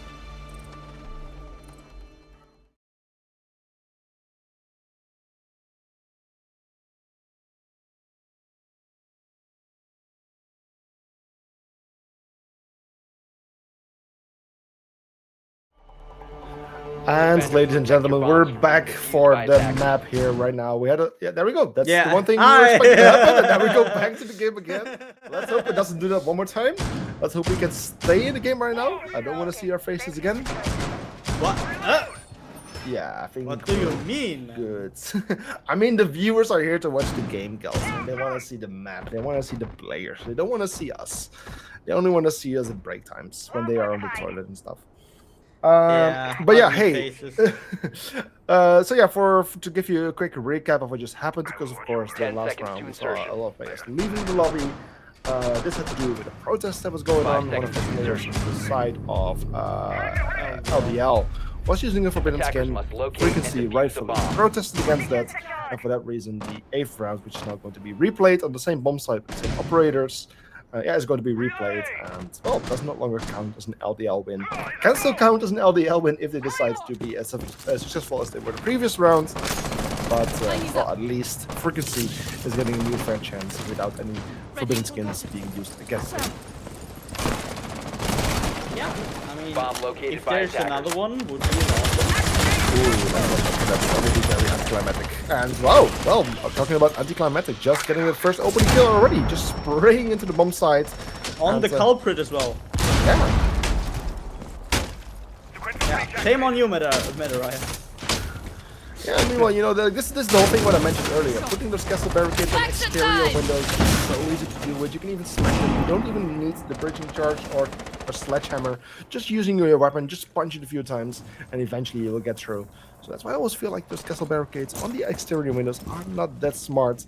I like it way more if they're on the interior windows, but in the end they're free of their choice. Shinji getting a kill, Lazio getting another one, Axi, and this leaves Yasmin all left standing. He finds at least one kill, so that's the flawless round of the night.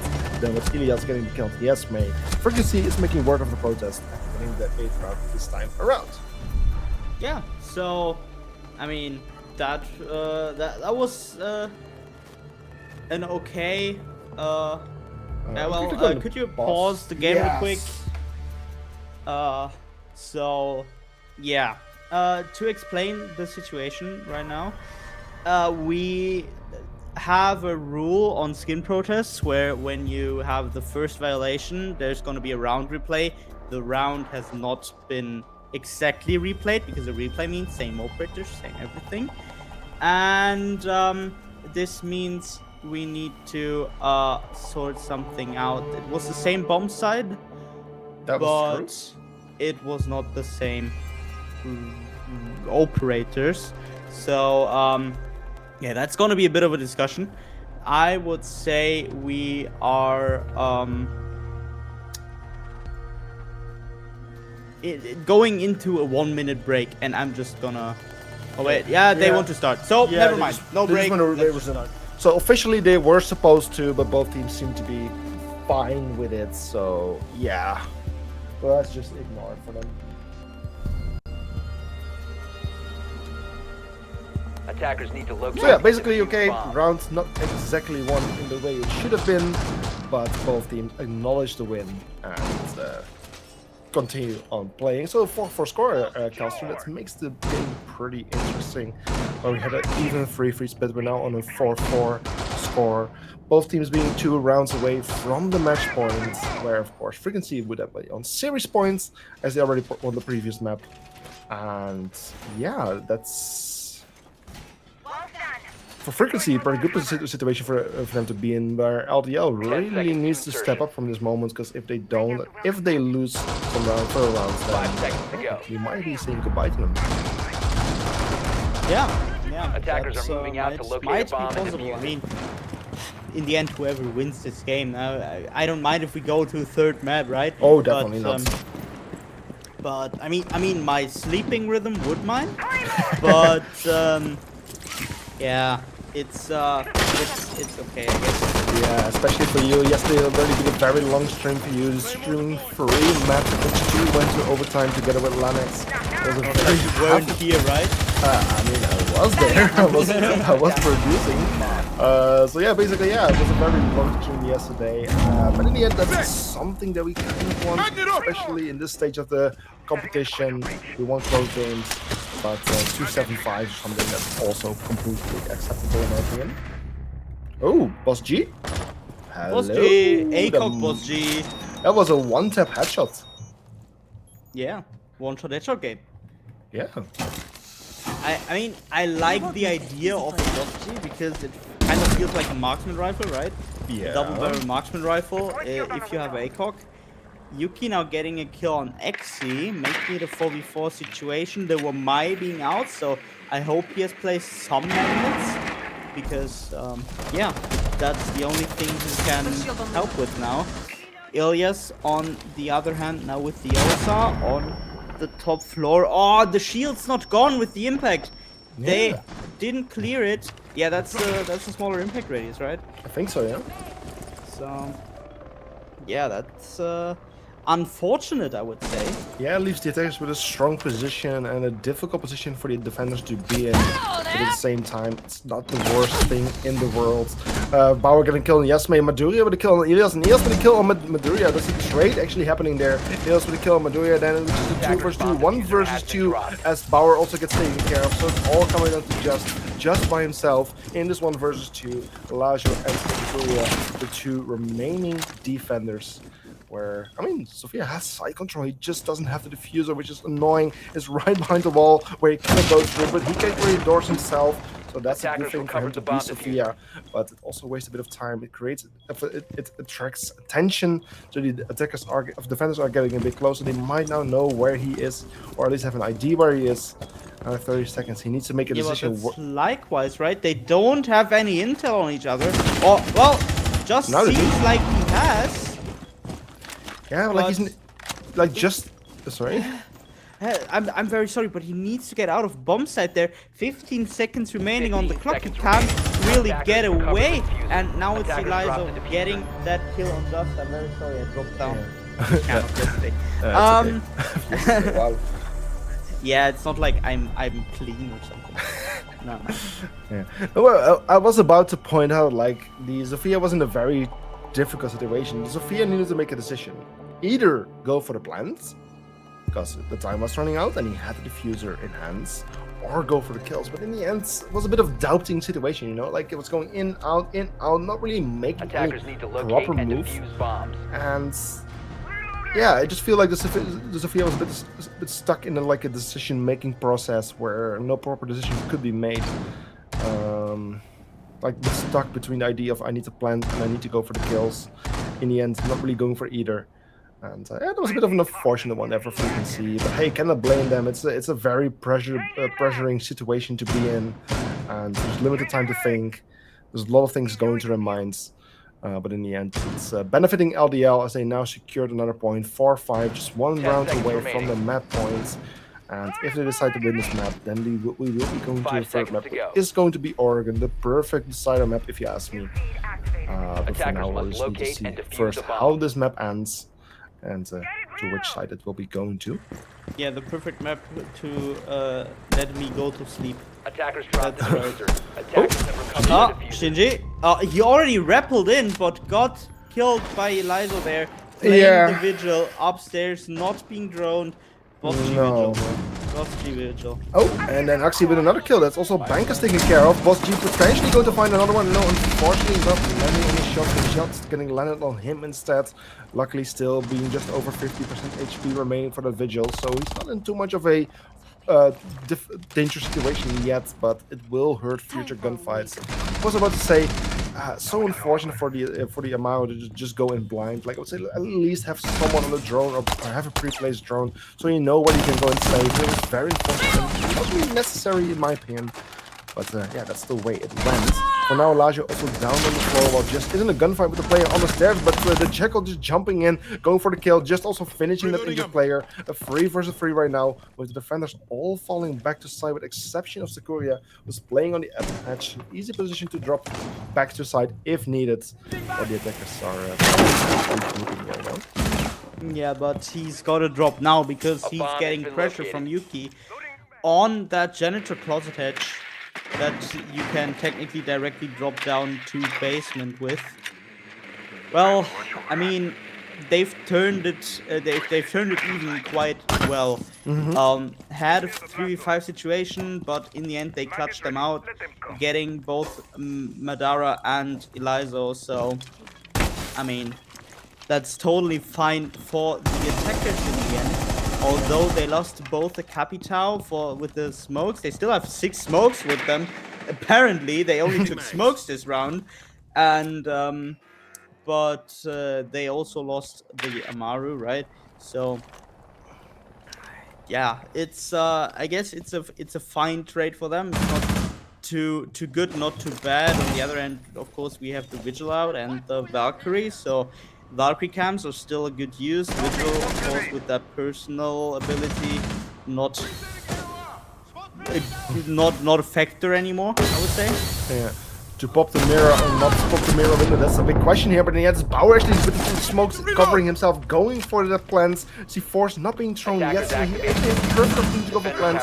Loses his life in the progress, but the diffuser is down. And now coming down to Elias, who's playing on the hatch, finds the first. 2 defenders in close proximity to the diffuser, of which one is now going upstairs. Killed him with the C4. And then the C4, they might not know it yet, they might not know about the injury yet. But Elias down on the floor is unable to defend the diffuser from being dismantled. Disable the diffuser. And, well, that's a round win for the side of Frequency, the defensive side here. And, wait, I'm saying that correctly? No, I'm not saying that. No, sorry, it's an LDL win. Oh, excuse me. Of course, it's a defensive win here. But that was a beautiful attempt with SD4, beautifully done. I don't think they even knew that he was down, by the way. Like, the way the other player was still hunting upstairs, they don't seem to have known. I think the mirror was just making a very bold guess by just going for the defuse. But either way, beautifully done, which puts LDL here on the map points. They're just 1 round away right now from bringing us a 3rd map for this BO3 match, where Frequency Esport is now in a tough situation. They need to win the upcoming 2 rounds to bring this map to overtime, to still have a chance to win this match with only 2 maps. And, yeah, in order to even get a chance to do so, they need to win these upcoming 2 rounds on the offense. Yeah, I mean, they probably, if they want to end this game fast, of course they would need to show us some good gameplay. Now they need to win 4 rounds in a row. 5 seconds to go. If they want to, or at least 3 rounds in a row, or 2 rounds in a row, to get to that 6-6, and then they may be able to lose one. But do they really want to? That's the question, right? So Frequency Bomb needs located by to get attackers. that momentum going again. They have 4 smokes, 6 flashes, and the 2 claymores from the A's. But I feel like they want to get back to that quick form because they have Ilya's already pushing the ATMs. So Toxin set! yeah, they want to get some quick space. Ilya's not quite able. Now getting that cam in the main lobby. Reloading! It took a few attempts, but yeah. Yeah, with the Go! Bravo drone. Yeah, exactly. Yeah. Yeah, so in the end, mission accomplished. So they have nice information now that they can use against a defensive team, but the big job is still to be done. They still need to find a way into the building. Oh, round from Elazio would have been would have been very interesting, especially with the Hibana there on the rappel, but unfortunately missing his opportunity there. Hibana also creating some very nice lines of sight onto the wide hallway towards the elevator and wide stairs, where she can perfectly deny a high traffic area for the defenders. But for now, it's just a waiting game for her, waiting for a defender to make a mistake by placing himself in her line of sight. Yeah, let's see if that line of sight has any impact at all. Because I feel like Bank is just trying to go from the main stairs.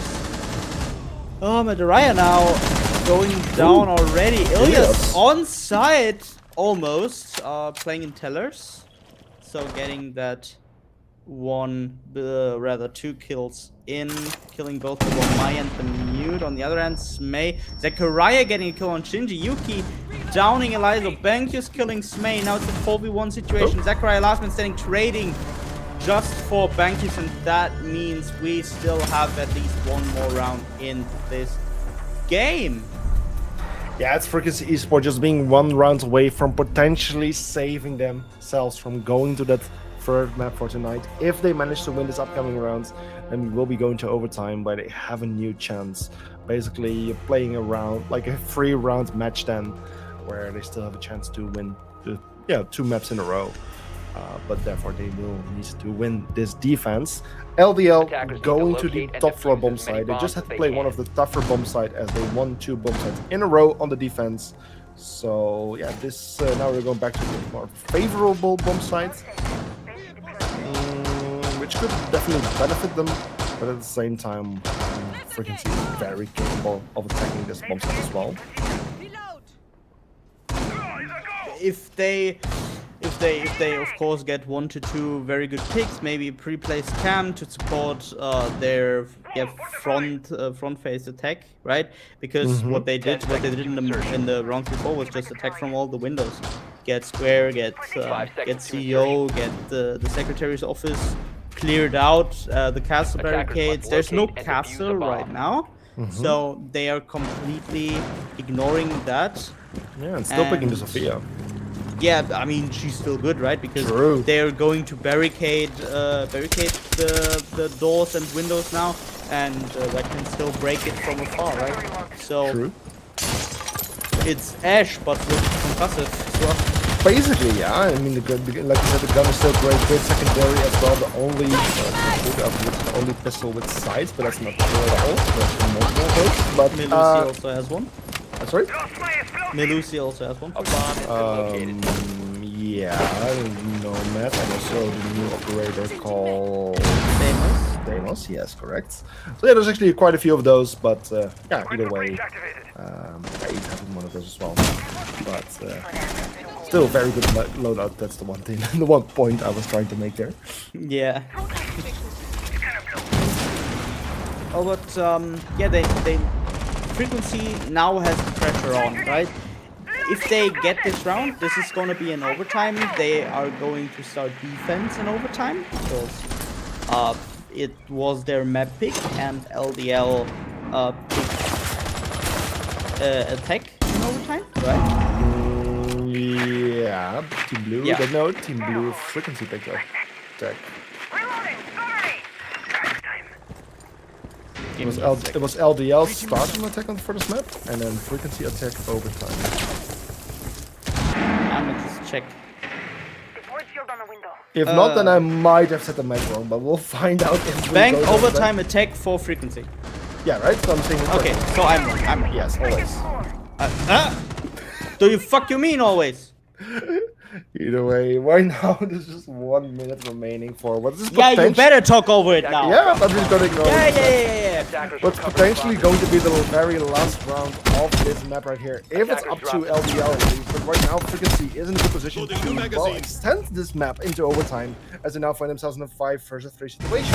A nice man advantage, which is getting a little bit shortened as Lazio gets a kill onto Just, with Shinji also being down on the floor. That's definitely not a good way to go for Frequency, but as the backers gets a kill on Axie, it's a 4 versus 2, with Shinji now being revived, so full 4 versus 2, with a bit of damage here and there on the side of Frequency. So there's definitely some clutch potential here for the side of LDL. As Lazio falls, all coming out of ESA, will find the kill onto Bankers. The fuse being planted, but no, it's Shinji with the kill onto Yasmay, bringing us to a 6-6 score. And that means, ladies and gentlemen, for the first time this evening, we're getting overtime. Yay, overtime. Woo, woo, woo. 6-6, everything still in for both teams. Possibly, this might be a 2-0 for Frequency still, which is very interesting. They picked attack, they have their overtime attack. Yeah. So, I mean, just imagine now, attack is going to be the weaker Attackers side, need to and we have locate and defuse LDL bombs. winning. We are going on to Oregon. If not, yeah, this is gonna be a quick one in comparison to yesterday. Oh, especially in comparison to yesterday. I believe yesterday we finished over an hour from now, so we still have more than an hour to go. So Yeah, yesterday was let's not. Hey, it's quality content, Galster, and that's one of the one of the important things that ESA brings, of course. My brain is mud at this point. Someone please end my suffering. Hey, the weekend is basically at the doorstep, so you will have time to rest. 10 And, seconds I left. still have a day of work tomorrow. true, so do I. But I 5 mean, seconds to insertion. you don't guess it often, and better make it worth your while, right? Attackers Yeah, but I'm locate and an defuse the admin bomb. here as well. It's not like I do not have anything to do. Well, luckily we have Stuki right now doing the admin stuff for us. Yeah, of course.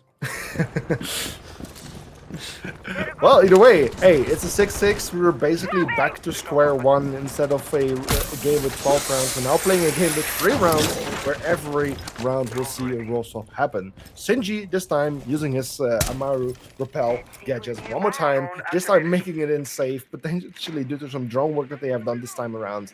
I mean, he had it pretty strong in that area, and there is no vigil this time, but someone else is the opening kill in that case. It's Elagio with the opening kill onto Just, taking care of that annoying Dokubi before she could even use a single of her logicals. Yeah, so logic bombs are out. No cams for the attackers as well. So, I mean, in case she would have killed someone, she could have, of course, hacked the phone. But yeah, that's not the case anymore. Instead, it's Eliza now getting droned out. Yeah, just throwing impact at them. Changing max. I think he killed 1. He didn't kill 2, right? No, the other one escaped. Tricky little buggers. Yeah, well, either way, drones are one way of getting information, but luckily they did bring the Jackal as well. Can quickly check if any footprints are in the area. If they're none, then either they have disappeared or no one has been there yet. The round already halfway done. Footprints have already started to disappear by now. But either way, it's just a very quick way of finding out whether someone has been in the area, and if you find those footprints, you can scan them to find out where that player is. So Jackal definitely a good pick in this opportunity in this situation. But with the clock ticking on, they need to hurry a little bit as the time is getting a bit scarce for the attack here.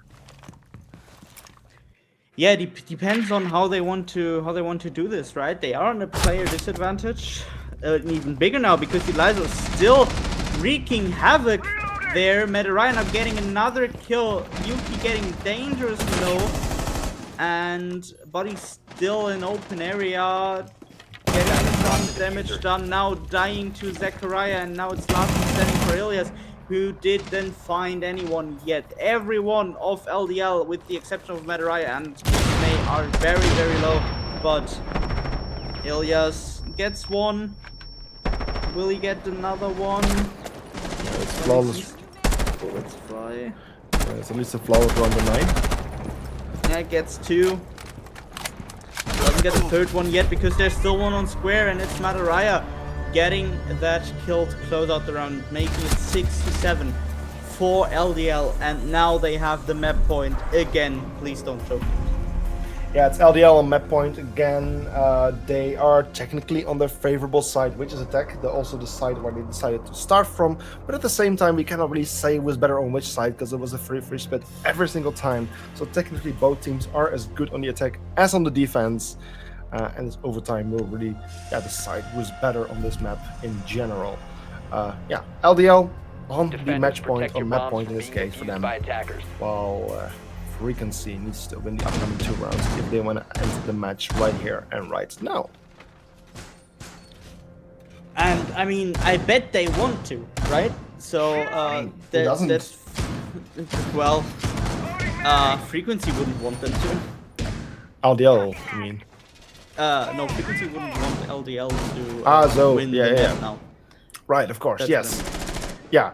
No, of course, I mean, LDL wants to win this map so they can go for thirds. Frequency wants to win this map so they can end it right here and right now. Because, of course, basically, if you go to the third map, the whole first 2 maps don't even matter anymore because it's all coming down to one last match, like BO1, where, of course, it's a whole mental game and getting tired and stuff. But in general, it just comes down to the last map and it's not matter much anymore. Which is, of course, unfortunate. Definitely. So, I mean, there's a good chance on both sides, right? So it might be that that now Bankus and Shinji both find a kill on the windows, making it a 5v3 situation, making it way harder for LDL to actually attack. On the other hand, it could be LDL to get 2-3 frags and shooting it out. There's 6 claymores placed on the floor at the windows. They really don't want any defender to jump out. Holy shit. Yeah, imagine if there was any jump out now, it would just be carnage. Yeah. I think there would be flesh flying everywhere. Imagine Siege was that much of a gore game. Wow. Yeah. Well, good thing it's not. But yeah, either way, jumping out of the windows definitely doesn't sound like a good idea. Currently, defenders, however, in the better position as they have the many counter advantage. So if there's a moment to jump out, it's probably going to be while they have an advantage or while they feel like they can take the risk.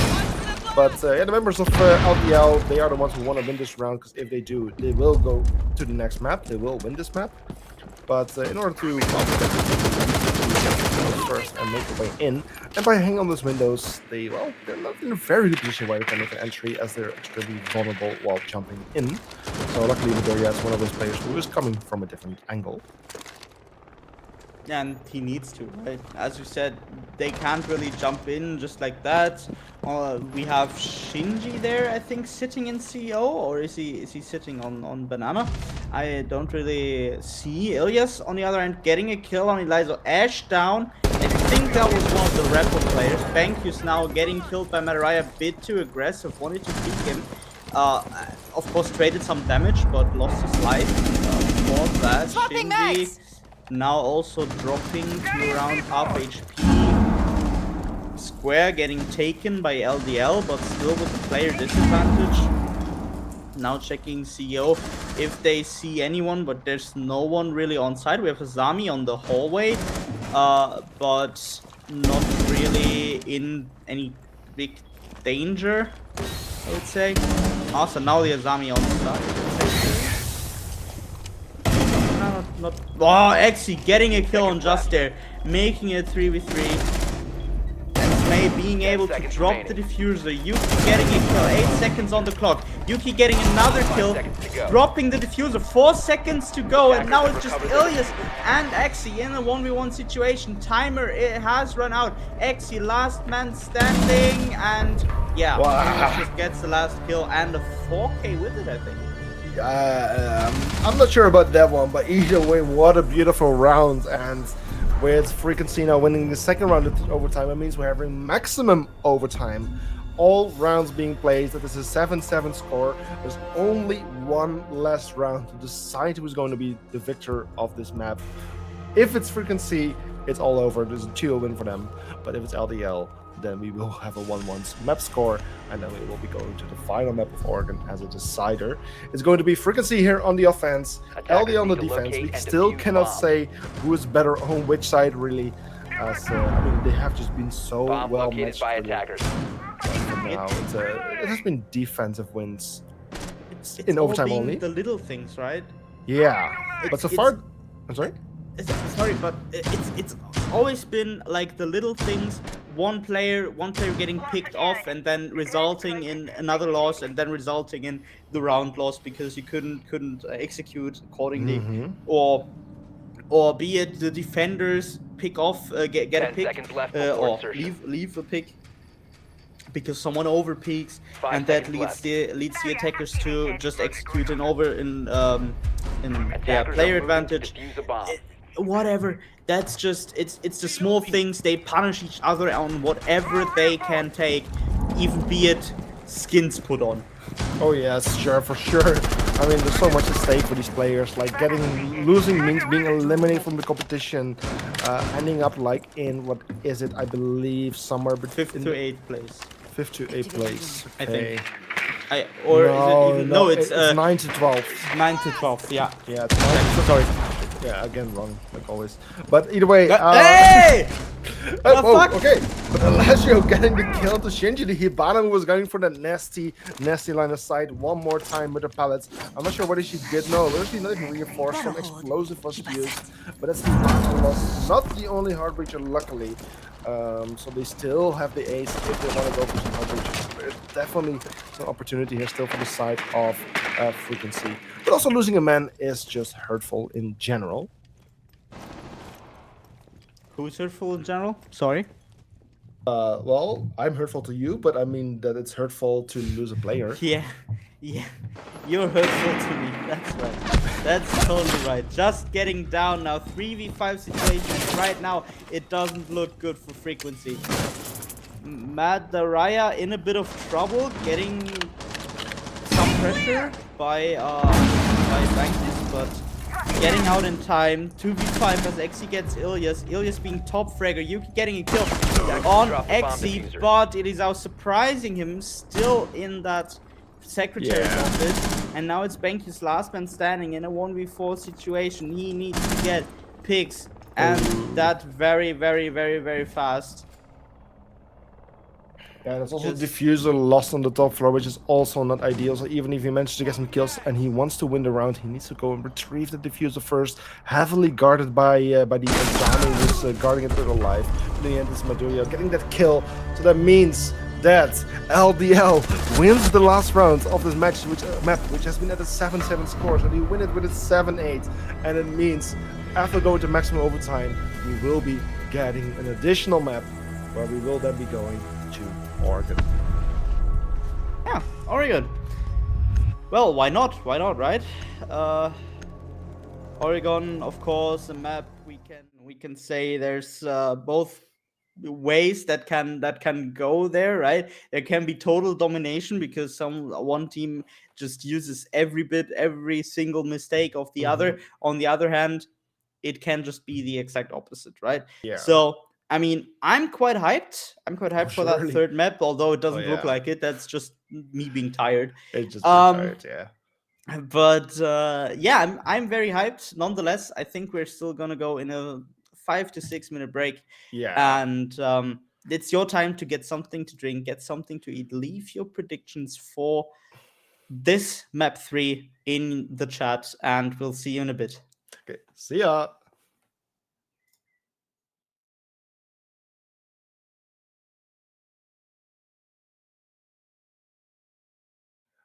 And welcome back, everyone. After a very tense match so far, but with the first two. Oh, there we go. Yeah, we're not supposed to be here. Let's go back to the game.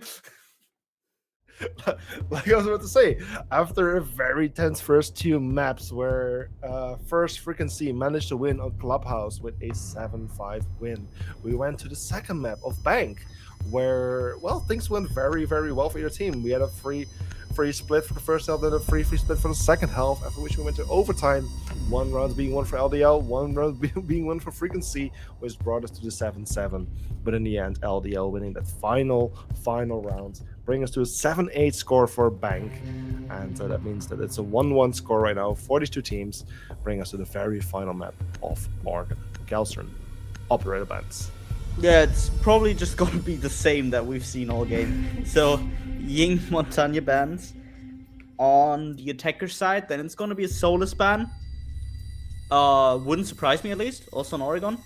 And then? And the last one, either an Azami or Fenrir.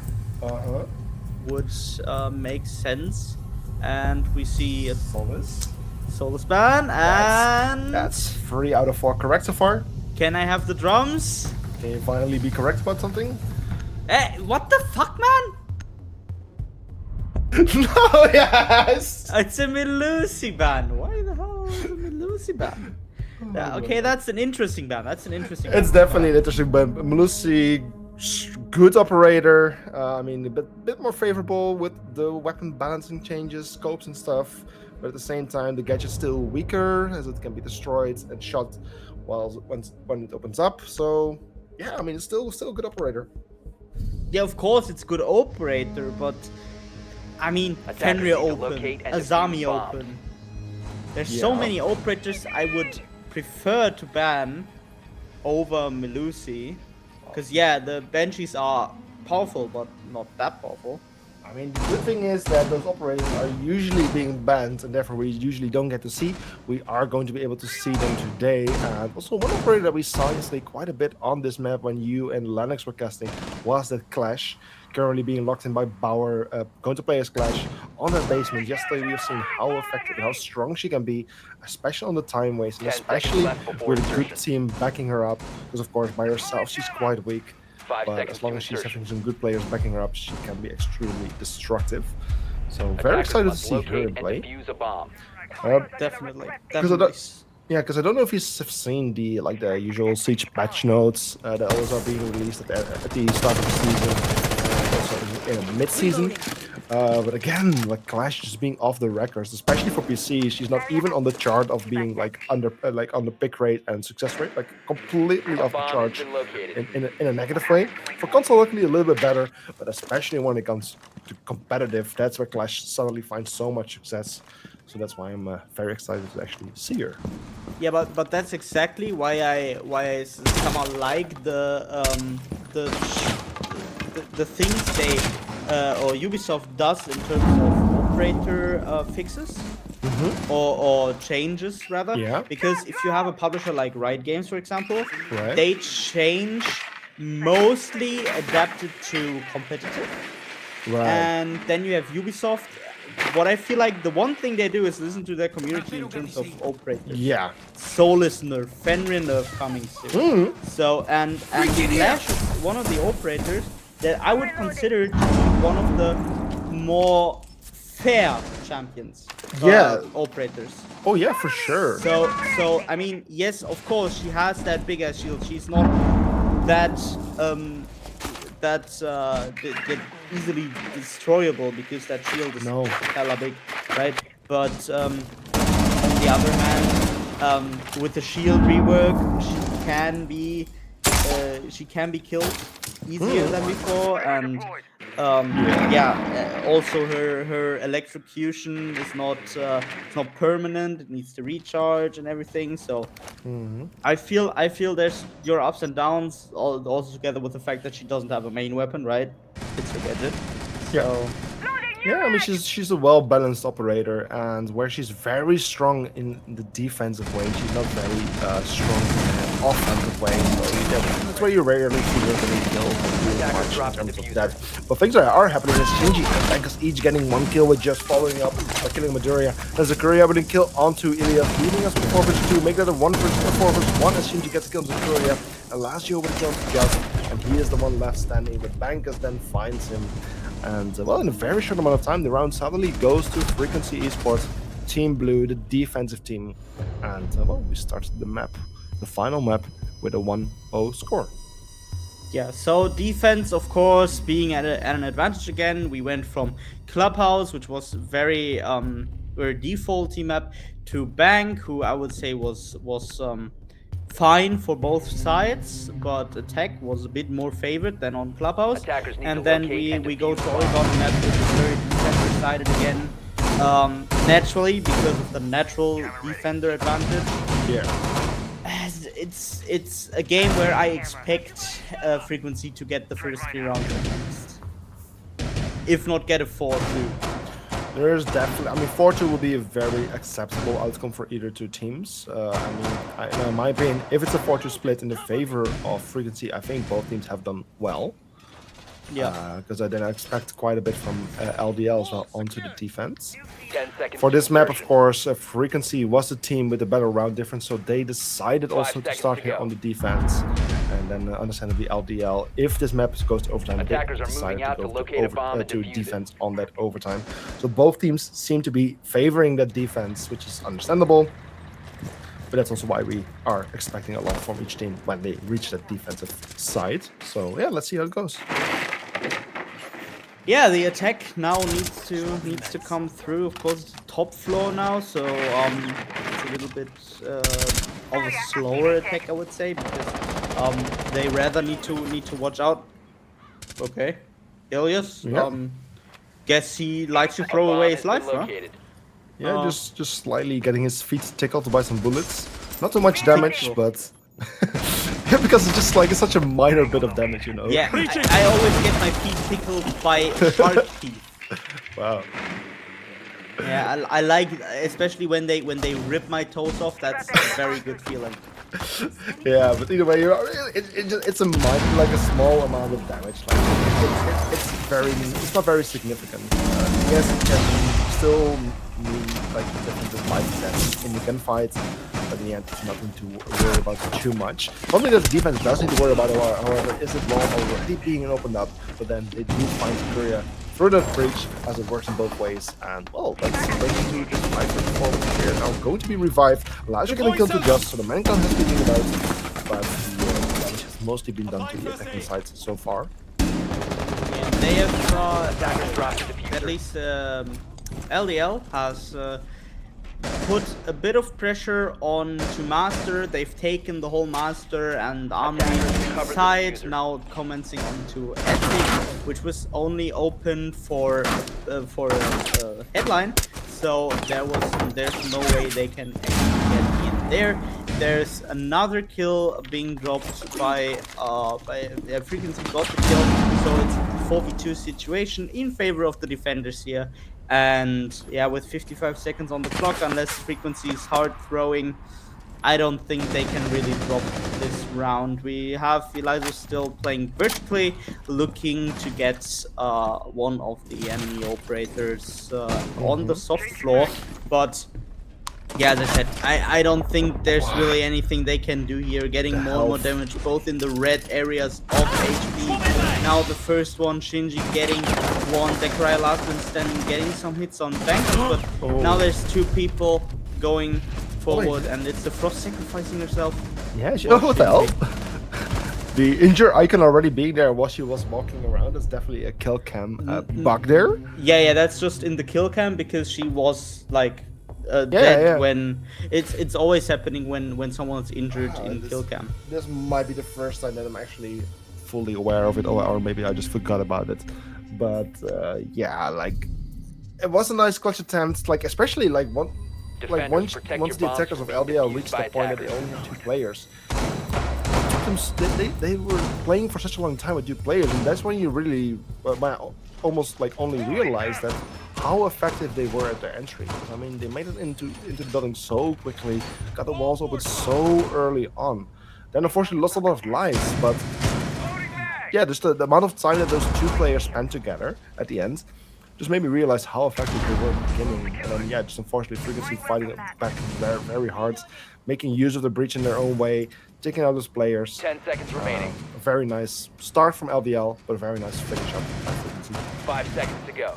Yeah, now we need to see it's meeting and Attackers are kitchen. moving out to locate a bomb and defuse So it. Yeah, it's not kitchen dining. Obviously, kitchen dining is one of the sides the competitive teams on console take less and less. Yeah. Because, I feel it's just very hard to defend from small tower, right?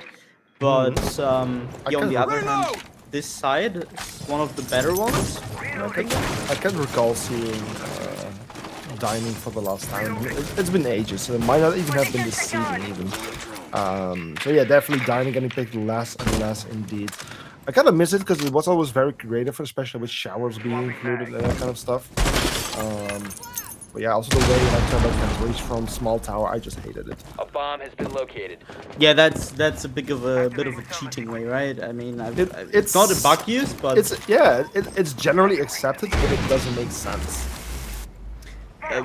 well, I feel like it should make sense because, No. of course, when there's an explosion happening, the wall down below is not gonna be flawless after. Well, that's the whole thing. Termite first cuts. That's like the flash of light that you're seeing. That's how he cuts it first. That's termites, which is like an actual like element in that explosive. That's how he is able to first cut the metal, weaken the metal, and then the explosion blasts open. And from above like that, it's only the explosion doing stuff without the cutting. It shouldn't do anything. But yeah, in general, it has been an accepted feature of the game. I mean, it has been in the game for ages. It's been used in the game for ages. So I don't think that the devs are too bothered by it anyway. Meanwhile, Bauer and ESA, however, did lose their life on the side of frequency. Seems like they're finally finding a bit more luck or a bit more success. Oh, after, whoever lies there, do Yeah. not move. especially after losing those first 2 rounds. But Loading now new with the map. 3 versus 4, frequency starts fighting back as well. Still LDL here in the favor. Ooh, finds Yesme as well. So 3 versus 3. Man count even out. He might find another one. If he yes, it does. It's the Gridlock rushing up the stairs, trying to jump in. Triple kill for Vector. Will he find a fourth? Yes, it does. That's a quad kill. But then Shinji also finding a kill here. Were they not just not talking with each other?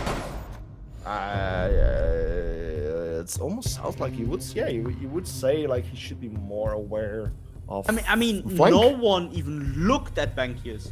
Bankius killed the first one. Bankius killed the second one. Bankius killed the third one who just ran into him, and then the fourth one who just couldn't care less. Yeah, it's questionable. Attackers need to locate The and rounds, defuse like I as said, many I was bombs already as they starting to can. build up to it, like how this would become the LDL round, but never mind. Frequency, beautiful flank, by the way. That flank really mattered a lot from attic into backstage tower stairs. Yeah, beautifully done from Frequency there. A really nice way to work around towards their own favor. Definitely. So, gonna be interesting what if and what LDL is bringing to the table now, 10 because seconds to go. the first 3 rounds are gone. Now they need to check something 5 out. seconds As we left. said, 4-2. Both teams could be happy with a 4-2, but in Attackers the end, must it locate and scratches defuse a bomb. the ego, right? So, It scratches the eagle. Is it Yeah, is it the German saying that you're yeah, translating? so it there's gonna be some the momentum, and maybe people are getting a little bit tilt from only bomb winning has 2 been rounds located. at the side of LDL. So it's like scratching on their personal expectations. Shots It's won't go live. not what they want to do, and that's maybe why they get a bit frustrated. Yeah. So that's what I Yeah. meant. Okay. So their ego is damaged. Yeah, translating saying generally doesn't work that well. It worked if you wouldn't have said it. It would have worked. Well, that's I mean, yeah, like in Dutch, it's also that's Dutch sayings to English. It's also not a great idea, but yeah, that's out of cook. Remember, most of the viewers tonight might be German, so everyone understood what I meant. Except you. Yeah, except me. Yeah, sucks to be you, right? Sucks to be me. Either way, 5 versus 5, Carlson. Still, like almost half of the round gone by. It's still 5 versus 5. There's no damage dealt. Attackers. I mean, I don't even think I mean, they have opened something. There's Yasme with the secondary harbor shooter. He's the only one capable of doing hard breaching. So I think he opened up the meeting hatch to one direction and is now going to open up the freeze hatch for security. But that's about all they can do with breaching. So, ooh, well, kills happening. Oh no, yeah, kills happening from the side of Korea. But either way, yeah, with the limited breaching, getting a bit difficult, but they still manage to find their way in. They're getting kills, but also getting killed, unfortunately, in the process. But it's a 3 versus 4 right now. With actually still on the floor. He could be revived. Would definitely save, but the Clash actually right next to him. They know where he is. The Clash is trying to kill him with the zapping, but unfortunately, no, she gets revived. They think I forgot about it. Twitch therefore being able to stand up and then getting finished by Bauer either way. That's one of the few times you will see Clash getting kills actually. But yeah, with a 3 versus 2 with 30 seconds remaining, it's all up to Midoriya and Sakuya to finish this round. Yeah, and it's gonna be harder and harder as the Flash is just rotating over onto the big tower stairs. Now, of course, Yuki needs to check a bit what he's doing. There's a shotgun. Oh, Shinji went a bit too far outside of his corner. Good time though. But Midoriya getting a kill, and now it's a 2v1. 4 seconds clock. Zachary can't really do that much. Yuki just going close, having a bit of fun with him, because I mean, if you can only walk 2 millimeters per minute, it's quite hard. Yeah, that's a very unfortunate round again for LDL. Good start, but not a great finish that they were looking for. And this also means that Frequency has now won 4 rounds in a row. And like we said earlier, 4-2 is like an acceptable split for either team. This means that Frequency has done their bare minimum already. And any round they can add above this 4 rounds they already have, is technically a bonus. So this puts Frequency in a very good position. Like they can still turn this into a 5-1 or even a 6-0. But this 4, if this becomes a 4-2, I mean that's not a great thing for them, but it's definitely still good enough.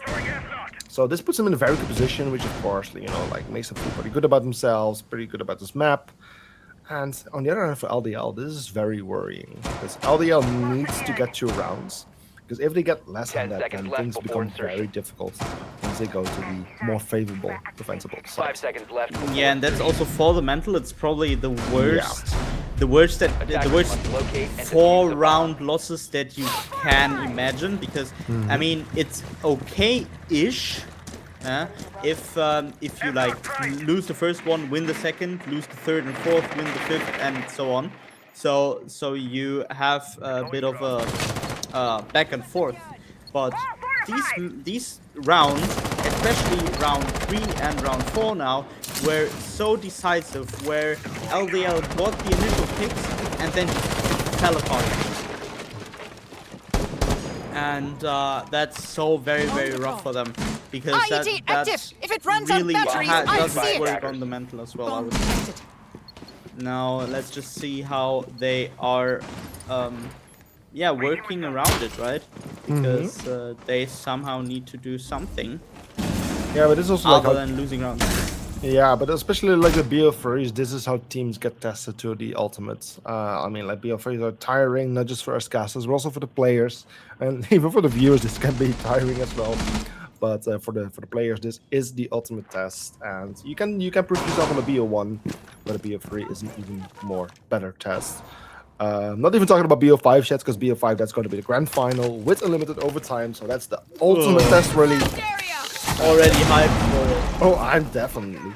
It's the ultimate test, and that's why we specifically say that for the grand final. But for now, BO3 is already a lot of them. Yeah, and there goes the first kill. Shinji getting Axie in the head with a shotgun. Well, that's next level, right? Because, I mean, on the body, it probably downs you, right? But it doesn't kill you. Yeah. But the headshot to the head is, I think, the most amount of damage, except with Kali? The sniper rifle?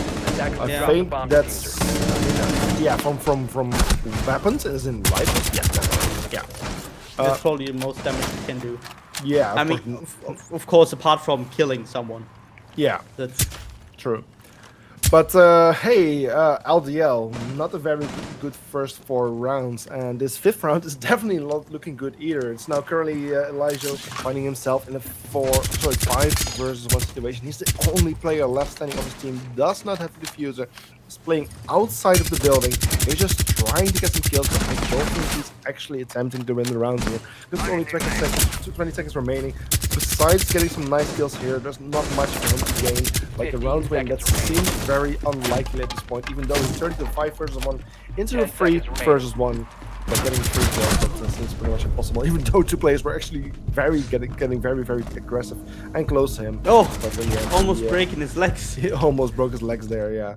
But yeah, that's unfortunately, again, not a round for LDL. Freaking C doing a very, very good job right now. 5 rounds. The worst this half can end for them is a 5-1, which is a very, very good score for them to have as a split score. 6-0, of course, even better. But 5 rounds is already very good. And LDL losing those 5 rounds is becoming very worrying. And LDL need to step up their game now. Because if they don't do it now, if this gets to 6-0, I mean, we have seen 6-0 comebacks, but those are extremely rare. And they were on Skyscraper or Theme Park Yeah. or Night Haven. Yeah, those kind of maps. Not a map like Oregon. Yeah, the maps where we know, I mean, outside of ESA Cup, Skyscraper has like 70% defense win rate, something like that. Could be. I don't know exactly, but 10 seconds it to feels go. certainly like 70%. So Yeah, I think 70 is a bit seconds high. They left. might be more towards the 60s. yeah, but you get the point, right? I Attackers got So the discovered point. the location of a it's bomb. it's just Attackers' a very objective is very to defuse good the bomb. map to play defense on, and well that feels like LDL is planning something. All 5 spawning construction. Yeah, I mean, it's the lesser preferred bomb site here from the side of Frequency. Yes, they played it once before and they won it. But if, I mean, this is also the last round of LDL on the offense, but if they are going to win a round, it must be this one. This is their best chance they're going to get. And, like, it's one of the weaker bomb sites. And, yeah, like, as good as a chance they have right now, they won't get ever again. So, it's moments of waiting how it will go, but Elias already getting Maduria, taking out the Ash. Not the most important operator per se in terms of utility, but definitely a heavy fragger gone off the board. Yeah, but with one death, it's still okay, I guess. A 5v4 situation can be turned around very well. On the other hand, ooh, that's C4. What you doing? You know he's yeah, there. it was Shinji with the C4 getting 1 kill. Maybe getting the other. Is he pushing? Is he getting still on Yuki now? Shinji getting extremely low from behind, from the edge. Getting down. Bank is also getting down, but still throwing keeper barrier. That was certainly sick. Now a 3v2 situation in favor of LDL. Might be able to get that round going. Yeah, this is very interesting. 2 versus 3, but the hatch is open. This is a perfect opportunity for Just to get a kill. He takes out Sakuria. That's a Thatcher lost, who already did most of its job, but it's manpower being lost, unfortunately. A 2 versus 2, an even man count, but HP, however, is not even. Elias extremely low. A single bit of damage will easily take him out. Even a flashbang could already bring him into a very difficult position.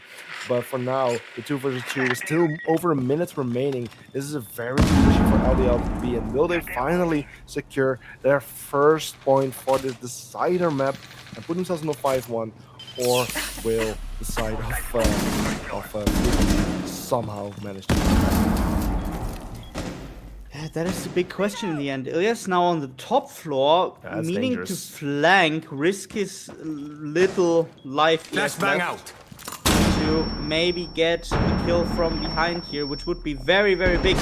If just now bedding down, 1v2 situation, 25 seconds on the clock. Diffuser getting planted now by Eliza. They don't know where Ilyas is Attackers are activating the bomb exactly, but they might have a clue. Now leaning down and yeah, just getting killed. So it's a 5-1. And LDL, welcome to Oregon. What's about time, guys? Yeah, 5-1 splits. Definitely not a good split here for LDL. At least they managed to secure at least 1 point, which makes things technically possible for them. Where Frequency just needs to win 1 round to reach match points basically, and Attackers need to 2 locate points and to defuse actually bombs. win this map and match. But at the same time, once LDL now on the defense, which should benefit them, gets about 1 or 2 points on the board again, there will be a 5-3, and then things suddenly look a lot more possible. So LDL isn't in as bad of a situation anymore as they once looked like, especially by winning their previous rounds. But these upcoming 2 rounds are really going to decide whether they actually have a chance or not. If they win the upcoming 2 rounds, they definitely have a good chance. But if they in the upcoming 2 rounds at least lose one of them, then 10 seconds left. I think the worst already happened to them. Just 5 seconds imagine to insertion. when you remember in that last round when Shinji threw the Attackers' objective is to C4 locate a bomb and defuse against the attic wall, right? Right. There was a hole in Yes. that attic wall. Imagine if he threw that C4 through the hole, Oh, that would have been killed game over. both the thermite, That would be game over. and probably then would have killed Zachariah as well in that situation. That would have been insane. Yeah, that would have definitely been game over for LDL. Now the roll swap has happened. It's Frequency here on the offense, and actually relatively quick on making. Excuse me, relatively quick on making an entry here. Jacob definitely contributing to that with his scanner, just looking for footprints, seeing if anyone has been in the area, but it doesn't seem to be. I mean, even from my third-person perspective, it seems like every single defender is playing downstairs as well.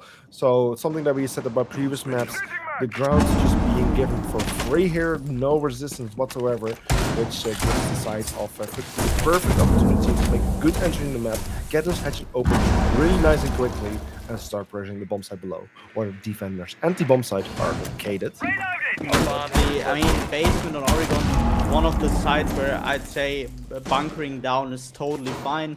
If you, if in situations like this where you can't really play the risky plays. I remember a strat by Envision when they played with EXA and they had the Mozzie run around on the shower hallway. Right. I don't know if you remember that. No. But he, like, the strat revolved around him getting 1 to 2 kills all the time. But it was an extremely risky strat. If he died, the whole defense would fall apart. Yeah. Yeah. I can see why. And yeah, exactly. And that's the point. So you can also just bunker down with 4 to 5 people on site. And play the whole basement. The basement area in Oregon is hella big, right? So that's totally fine for them. Bankyu's now getting a kill. Smay getting a return, just getting a kill on Smay. Three situations. Zachariah gets Bankyus from the laundry bomb pixel or corner. Ilyas getting the kill on Exi though, just close to him. She's dying now, just dying. Last man standing in freezer.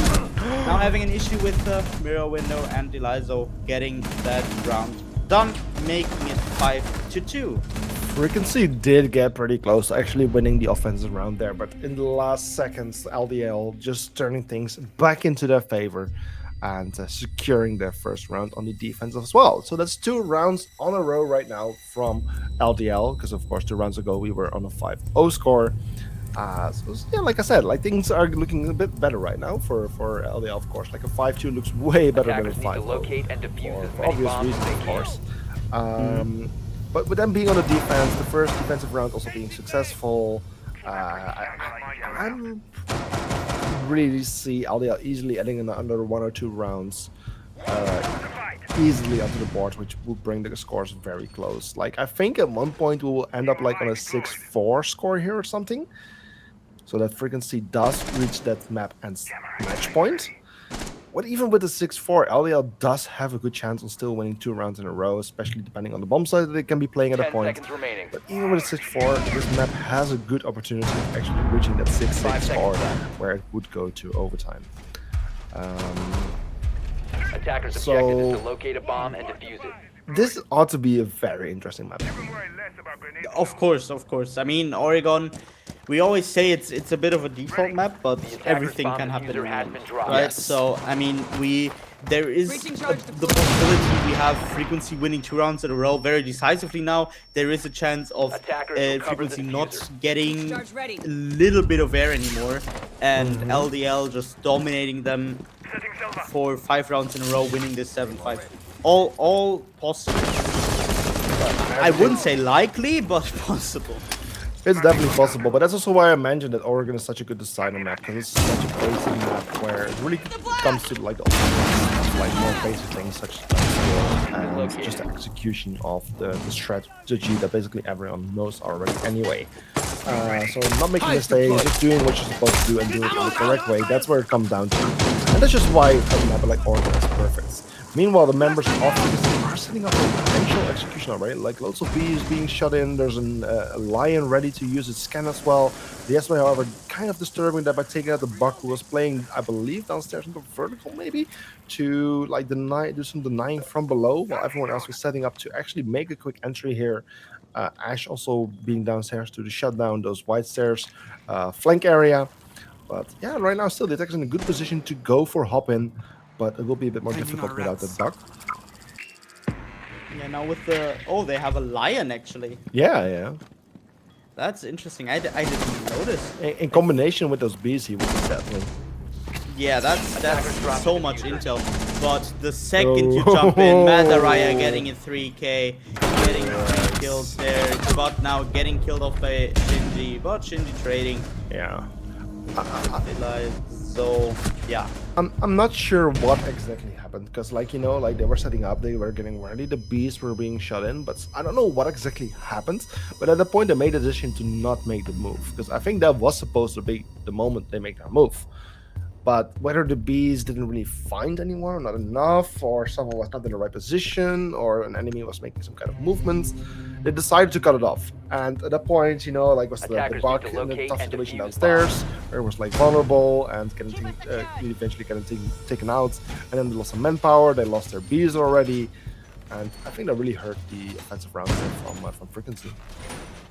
Yeah, totally. So I mean, that's Madaraya just being able to gunning them down without being known, probably, as you said. Just definitely cleared that up. I mean, they even have a lion, they have a grim, as you said, and they couldn't find him. Yeah. It's just unlucky situation, definitely. But the interesting thing is, 3 rounds ago, we were saying how in an awful spot LDL was. Now, 3 rounds later, they're actually 5-3. It's not a bad spot at all to be in, especially with the defense working in their favor. Yes, they now need to go to bomb site that might be the least favorable for them. But also don't forget that out of the 2 times that Frequency played it, they actually won it that first time, but then lost it the second time. So there's a chance here that Frequency will win this round, so then it will be 6-3, but then LDL can go to their preferred bomb sets again, which could turn into 6-5, and yeah, things get really interesting. But for now, yeah, like I said, it's the less preferred bomb site. It's not really like if they had a chance to go back to the basement or to the top floor, likely LDL would have. But at the same time, you know, like they're one of the top tier teams, they definitely are capable of defending this ground floor bomb site as well. Yeah, definitely. So, I'm reloading. yeah, it's Spank is already being dealt well. Top 4 clear. Shinj getting Exi now, but Eliza still in a tough spot now, dropping down to Kitchen. Good call. Loading mag. Was a good timing. Frost on the other end being dead Come on. already. Eliza really gunning LDR up, right? 10-5. Yeah, because I must say, like, I mean, the offensive side was their buck, the defensive side was a Frost. I would say that's in the favor of the defense, for sure.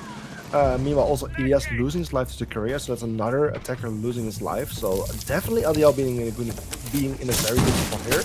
With the ace, with the buck down, Ace is not even forced to use his ace charges for self-destruction. That's not the position they like to be in. Oh!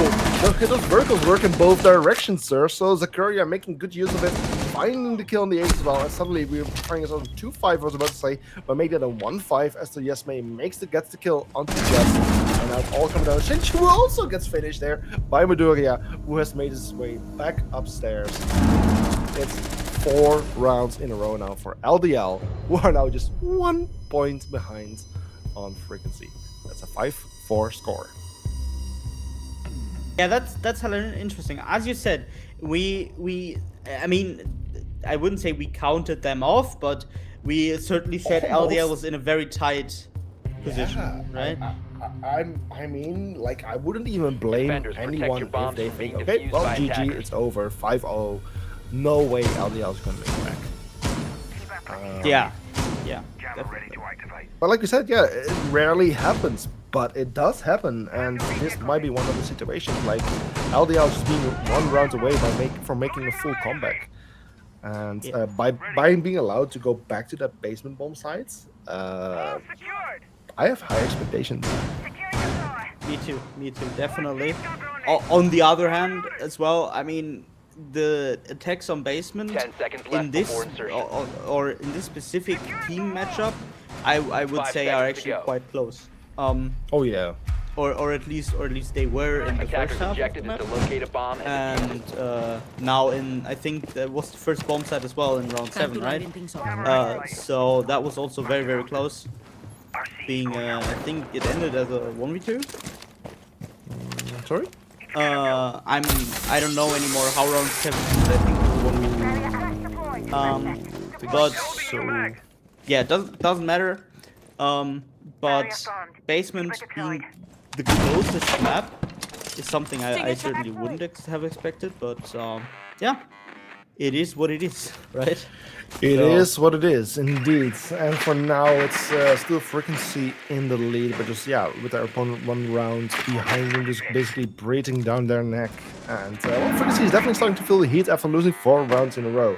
So they need to find a way to finally shut down LDL and actually finally be successful on the offense. So far, again, doing good, making a good entry, getting those hatches open, but at the same time, they got to the first round when LDL wasn't giving them all that space. LDL is doing the same thing once again, so nothing really different here. So we cannot really say that Frequency is doing better yet, because it will all come down to once they are going to make the bomb site. That's where things went wrong last time for Frequency. They did get close, I think. Of the attacking rounds of Frequency, that was the closest round they have had. Attackers have recovered their But diffuser. yeah, once it came down to the close gunfights, it was LDL winning, and Frequency just needs to find a way to Diffuser has been dropped. Yeah, they need to do better, definitely. Now we have Yuki already dropping down E-box. I think he wasn't noticed exactly. Got to a 1-for-1 trade out. On the other hand, we have Crossfire on every side, just getting 2 kills. But Madaraya getting double kill as well. Madaraya now down, making it a 2v2 situation. Ilias in a tough spot, needs to get that Uni out of speed. And Smay and Eliza are still upstairs. Oh, he's still upstairs. Possibly able to drop onto E-box, not known 100%, getting the red ping on him. Oh, Ilias now knowing that someone is there. Smay getting the C4, and Ilias now in a just now in a 1v2 situation. Smay and Eliza having that crossfire going for them. Ooh! Wow! Just getting that 1 kill. Smay, last man standing now, holding that mirror window in the supply closet. Just Attackers needs to recovered push the it. bomb 20 seconds diffuser. on the clock. Has diffuser. Probably wanting to defuse. 5 seconds. Nah, interrupting it 15 again. seconds left. Pushing onto Smay now and actually getting him, making it a 6-4 situation in that 1v1. Very, very, very, very tight, but just MVP of this round, getting the 6-4 and the match point going for Frequency Esports. That's finally Frequency Esports breaking the 4-round win streak of LDL. They got a 5-round win streak earlier. LDL now has a 4-round win streak, which now has been ended. And like you said, Frequency Esports now on the map /match points. LDL, of course, still on the defense, which has been very strong for them. They won 4 rounds, now just lost 1. Maybe just bad luck, maybe just 1 round being lost by them, and 2 bats. And they will be able to win the upcoming 2 rounds, or is this the momentum lost? Momentum gained by Frequency, and will Frequency decided either this round or the upcoming round, because they have basically 2 chances. But if they lose twice, then it's going to be overtime for the second time this evening. Yeah, and we know that LDL has picked defense in overtime. Oh yes. So they have the defense 10 advantage in seconds the remaining. overtime as well, having 2 Yeah. rounds of that if needed. 5 I mean, this is seconds the to go. first map where we can really say that defense is actually favoring. Because I mean, the Attackers' first objective map is to of locate a Clubhouse bomb and was a defuse it. 3-3 split for the first half, Attackers dropped so the very diffuser. even. But then only the second Attackers have half recovered being their diffuser. favorable to the side of Frequency, who was playing on offense, I believe. Where then on Bank again it was very even, both half being 3-3, so that's 6-6 split, and then the defense being favorable on overtime. But this is the first map where we're having a significant difference between attack and defense, and yeah, so far it's every time only 1 attacking round being bomb won has been so located. far, and Track speed is out. 5 and 4 defensive Tracks rounds. So deployed. defense highly being favored here this match. Yeah, definitely. So yeah, we see Frequency now doing quite the same that they did before. Bankyus already inside meeting, getting that that headline, I would say, up to the big tower stairs from meeting, getting a frag stinger grenade down in kitchen. So there's no awful surprises coming out of kitchen, coming out of freezer stairs maybe, and then it's Bankyus starting to go down freezer while the rest of his team seemingly pressures bunker and the big tower stairs. And I wouldn't destroy that just yet. Yeah, it might indeed give away a position like you're trying to say, sorry. Yeah, that's a surprise factor. That would be gone in that situation. So Just has already got all of his terror charges out, and we have 3 people of Frequency waiting on these box Getting ready. for drop, but it's covered by 3 people. There's 3 people waiting for the drop. Attackers' bomb diffuser has been dropped. Are you kidding? This is going to be a very tense moment, like lots of bloodshed going to happen in a very short amount of time. Attackers making their way into Courier. The first is going to kill him, he's going to kill him Just, but Bankus will kill him Maduria. It's a Courier going to kill him to Bankus. It's a 2 versus 4 in the Attackers favor recovered of the bomb LDL. diffuser. So Frequency still in a hard position, not looking to win this round yet. However, getting 1 kill each will bring this back to an equal 2 versus 2, so don't count them out for this round yet. They have 40 seconds remaining, and like I said, 1 kill each will equalize the battlefield. Mera being the first line of defense here, just waiting for Elias to make his way in. There's a Korean now got his 3rd kill onto Shinji, and Elias, where is he? They're still on the backstairs. He got a kill onto Axie, leaving himself in a 1-3 situation, using her hands, and a bit of time to work with, but with Sakuria getting the kill onto Elias. It's LDL fighting back again once more, putting themselves on 6-5, where this upcoming rounds will either crown a victor for this match or will bring us to overtime for the 2nd time during this matchup. Yes, it's one of 2 situations, right? So either a Frequency can finally close this down. I mean, they've been in enough situations where they were able to close this down.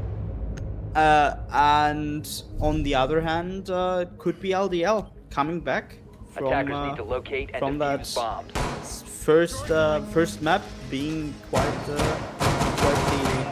upset, and then the second map being very good for them, attack wise at least. Oh yeah. And yeah, now it's the defense that's rocking the table here. That's very interesting. This is a bomb site where you generally don't really see Maestro. That's very interesting, because also Maestro doesn't really have any safe place here to play 10 except like seconds left. attic elbow, you know, like there's like a lot of concrete there, but the rest 5 of it's seconds like to very insertion. vulnerable, especially if the opponents decide to bring an IQ. But of course, the good thing about Attackers are Maestro is moving like out to 3 locate a bomb and bulletproof defuse it. cameras, basically, which can these days even be like, you know, like controlled in terms of movement by their teammates. Can of course not shoot them, but they can still move them around. But that's very interesting, Maestro on this bomb site. Yeah, Maestro also, I mean, he got buffed like 2 seasons ago, right? Yeah, he has 3 cameras in total now. Yeah, except it's There's also nerf. yeah, before there were 2, right? Yeah, 2, now increased to 3, and then also a bit of nerf where the glass can be smacked and destroyed easily. Yeah, but I guess that's totally fair. Oh, definitely. Since, I mean, the bulletproof cameras were also able to be smacked. Yeah, mirror windows. Yeah. So, Oh, glass can be cracked, guys. There's another one. There's another one. He doesn't know. Oh, missed it. No, he saw the second one Midas and he just didn't realize. He saw it happen. How the Midas was being thrown, catching his first projectile, and then the second one. Attackers have Oh, located that's a bomb. so EMP unfortunate. incoming. Unfortunate for the side. They must move on. I believe they managed to breach the wall in the end. Yes, at least 1 out of 3 managed to achieve his goal. But there's some very unfortunate utility loss there. Disabling electronics. Yeah, Attackers that's have dropped the bomb diffuser. unfortunate for Attackers Ilias in covered that the bomb situation. I mean, he's done so well on the Attackers second dropped map, and now he's 4-9. Like, he doesn't seem aware of that. Now it's Bankus getting the first kill. Shinji getting traded though by Smay. But Smay and Lazo getting lots of damage here, being easily killed by 1 bullet. Bankus on the other hand also getting damaged. Oh, that might be down there. Yuki getting 1 kill. It is trading Elias for that. And now it's gonna be interesting in a 2v2 situation. Yuki and Bankus at the same time going through Attic. Exi getting some damage dealt. Elizo getting killed off. 2v1 situation. Exi last man standing. Very close to the B bomb site in the dorms room. This might be it. Can he find 1? Can he find 2? Getting the kill on Bankus. Not quite finding Yuki, but Yuki can clutch us out. But it's Exi getting that last kill, not shooting as early as Yuki did. Was able to predict when Yuki would come around that That's overtime again. corner. That means overtime, guys. And That's LDL, insane. they have the defense. They have the defense. Yeah, but just good to get back to the previous round. That got so freaking close. It ended with a 2 versus 1 situation. The win was in the grasp of frequency with the Valkyrie playing insanely well and just clutching it out. Beautifully done. Attackers need to locate Beautifully and done. defuse as many bombs as they can. Yeah, definitely. I mean, that could have gone either way, but Yuki did a bit of a mistake there where he tried to predict the going around because he thought Exi was maybe going behind the bomb. So that would then he would have hit the hit the Valkyrie, but Exi didn't go around. He just went in front of the bomb, made it easy to predict when Yuki was gonna swing around and just Attackers cut have him off. located a bomb. I'm just trying to relate back again. Where was the diffuser at that point? Did they have the possession or was it laying? somewhere? I mean, I assume it wasn't in hand 5 seconds because to insertion. then Bankus probably wouldn't have pushed. Yeah, because I think the Valkyrie Attackers are did not heading have a out to C4 defuse the anymore at the bomb. point, so I mean, I have to stream up on my second screen. yeah, you will find I'll out know in a bit, minute. Yeah, that's the thing. Like, I don't think she had a C4 anymore. If they had the diffuser in hand or were able to retrieve it, it would have been the way to go to actually go with the defuse there, because then you have 1 player to cover and 1 player to Recharge cleanse, which would have forced the Valkyrie out. But yeah, of course, you never know what the thoughts were and how things would have been going otherwise. But yeah, it might have just seemed that that might have been the play there instead. But the time, of course, was running very low. Yeah, the time was running low, but no need to get like the pressure from Tilo, right? He still had enough time to probably get this done. Okay. Yeah. Yuki, I mean, yeah. So So yeah, either Attackers way, dropped the diffuser. overtime. Attackers So will again, cover like I the said, bomb. it's basically a new match with a fresh start, where there's just a total of 3 rounds. Whoever wins 2 wins this match, and then the roll swap for every single round. Where in total, LVL can get 2 defensive rounds, 2 highly favored rounds for this match. Because every time a team won 5 of those, while Frequency only getting 1 of those defensive rounds. yeah. But yeah, for now, I mean, it's building up. Sorry, I was watching my second monitor. I wanted to see where the diffuser was exactly, but didn't it have wasn't in hand. It wasn't No. in hand. I'm not sure where it's either. It seems to be laying somewhere near the walk-in closet, I guess. Yeah, that's probably where Ilias and Just died, right? I think so, yeah. That was probably then, yeah, because Okay, well, shit is about to go down. There's only 1 minute and 10 seconds remaining. Attackers are getting ready for their execute, basically. Shinji gets a kill on Maduria and gets a second on Sakura. This actually might just get, you might see an attacking win here as they are being extremely successful. Another defensive player falls. It brings it to 5 versus 2. They get 5 versus 1 as Bankus gets a second. It's all coming down to Axie, who that finally shuts down Bankus, but Bauer gets the kill to Axie. And this is why overtime can be strange. Suddenly, the lesser favorite side starts winning, and it's the side of Frequency winning in attacking rounds, putting the score on 7-6 match point for Frequency. Guys, why didn't you do that earlier? Yeah. But I mean, totally fine. Shinji, MVP of the round, got that 2 very early kills, made it very, very good for them to just execute. And LDL went a bit in a pressure point where they just didn't communicate very well again because Victorcius was already pushed down. So yeah, that caused 2 to 3 players to just get mowed down and yeah, won the round for Frequency in the end. So guys, for that possible last round of this best of 3 series, I want everyone in the chat to please tell us, would you have expected this game to go that close after a 5-1 roll swap for Frequency? And please cheer on your favorite team in this best of 3. 10 seconds to insertion. I know most of you are playing in this competition yourselves. 5 seconds to go. Nevertheless, I would like to hear your opinions, who you were cheering on for. Attackers are in moving this out to best of locate 3. a bomb and defuse it. Yeah. I quickly checked. I voted in OPL actually for LDL, so that's my vote. For a very long time during this match, I wouldn't even stood with that. Even though LDL is now like in that's a good position. They need to win the upcoming 2 rounds if they still want to be victorious. But yeah, either way, I was expecting a very close match. Maybe not this close, but I was expecting a very close match. Yeah. Yeah, I mean, very close indeed, right? 7-5, 8-7. And now, or 8-6. And now 7-6. Yeah, this is insane. This is just a long afternoon. Right? Afternoon, yeah, evening. Yes, that's the night. word you should be looking for. No, night starts at 12. Night has started 3 hours ago for me. Oh, good night then. Either way, the last 2 minutes of potentially the last 2 minutes of this match, as the members of team LDL have made their way into the building. Some are already at construction, trying to find a way in from there, but some others have already gained some control over the map. I believe there's not a single roamer once again. It's only Ilias playing here on the freezers. They're just waiting for an unexpected player.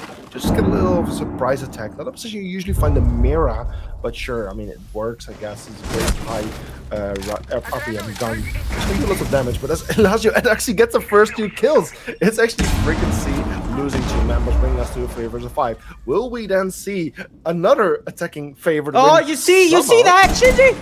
What, sorry? Oh, Shinji, he's seen the head way earlier. He could have rushed over like 5 seconds earlier, I think. Well, never mind. He got the kill. Totally fine. 3v4. Maybe 3 soon, because I assume that the Clash is gonna get a kill here. No, it's actually Shinji getting another kill. And Yuki has intel over 2 players. Just getting another kill, but getting down himself. 2v2 situation. Clash still having them under control. Shinji just hiding a bit. 45 seconds on the clock. Oh, Yuki, you need to draw your stick to the left then. In that situation. Is Shinji he's just so patiently. He's just waiting. Yeah, and it's perfect. I mean, they have all the intel they want. Ash, cover your teammate. Wow. But yeah, that was. I mean, Shinji got killed there because he went out and wanted to assist Yuki, but then Yuki wanted to maybe interrupt the plan, but that didn't work. Kelson, can we talk about how for the first 2 halves of the match we only get 1 attacking win, and then suddenly when we go to overtime we start winning attacking rounds only and start losing defense? Yeah, because the guys finally start to think. Attackers need what to is locate this and thing defuse with bomb. overtimes being like that? It's just It's just ridiculous. Like right now, okay, like let's say for overtime, somehow attacking has been the favorite. So you'd say, okay, frequency should be improving right now. If that trend continues, of course, it's a bit of an odd trend. And the other way, LDL, like for the first half, each team getting 5 defensive wins, basements, they can still play it because they just lost it. Best bomb side of the map. Overtimes have their own rules. Yeah, it's just a weird thing, and that's also why I cannot wait for those grand finals with the unlimited overtime, where like in the last season we had like what was it, like six or eight extra rounds in one of those maps. Attacker's objective is to locate a bomb. Yeah, but like we didn't get that very exhausting 15. I think it was like a 12, 10 or something. Yeah. But that would be even rougher. I know why I counted myself out as a caster. Oh yes. But hey, the final deciding round on the final deciding map. That's what's happening right now. In 2 minutes and 30 seconds, or perhaps even sooner, we will know who's going to be the victor of this match and which team we're going to say goodbye to. Is it going to be LDL, the current defending team, or is it going to be Frequency, the current offending team, who is already making a nice entry into the map? Again, because of course LDL is getting full control over the top floor, not having any manpower there whatsoever, which is fine. You can completely bunker down. We have seen previous rounds as well. Which team is victorious here? Yeah, I feel like the strat of Frequency is gonna be something quite similar to what they did in the first overtime round. So Shinji is pressuring Freezer stairs, but this time there's not one, not two, but 3 people covering him. Yeah. Because LDL does not want this to lose. Oh, I think neither team wants to lose here. I mean, this, you can really see both teams getting the maximum as if this is like a grand final. Like neither team wants to lose here. There's so much at stake. They want to remain in this competition. Attackers have located a bomb. Both teams are giving everything they got. I don't even think they are saving strats at this point anymore. They're just giving everything they got because they got. They don't have a choice anymore. Only 1 minute and 50 seconds remaining and no damage being done whatsoever. This is going to be one big bluff battle once more. Yeah, it's gonna be definitely. Shinji's already starting something. Yeah, you see someone pushing now. Banks is on the other hand getting 2 players rushing into elbow, getting traded now, but getting old. 2 players gone. Yuki now dropping, Ilias getting killed. Nadarai on the other hand getting down now as well by Yuki. And now it's Shinji getting down finally. Eliza, last man standing at elbow. 2v1 situation, diffuser in hand, just being planted at laundry now. And Shinji knows where he is, finishing down 8-7 and closing down the map. And match 8-7. Yeah, and we see Shinji sliding in style, as he is, I think, for at least that last map, he was going very, very well. 17-9.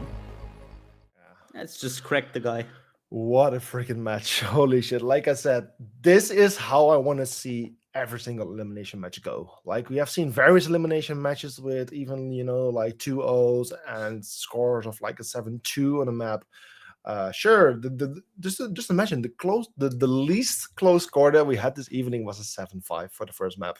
After that, everything just got way closer. Yeah, and definitely. It's the ultimate test. Like I said already before, these are 2 incredibly good teams. Like I said, even found it a bit of unfortunate that they're already being matched made at this of an early stage. Because of course, I would have loved to see them a little bit later on the bracket. But I mean, yeah, there's nothing they can do about it, unfortunately.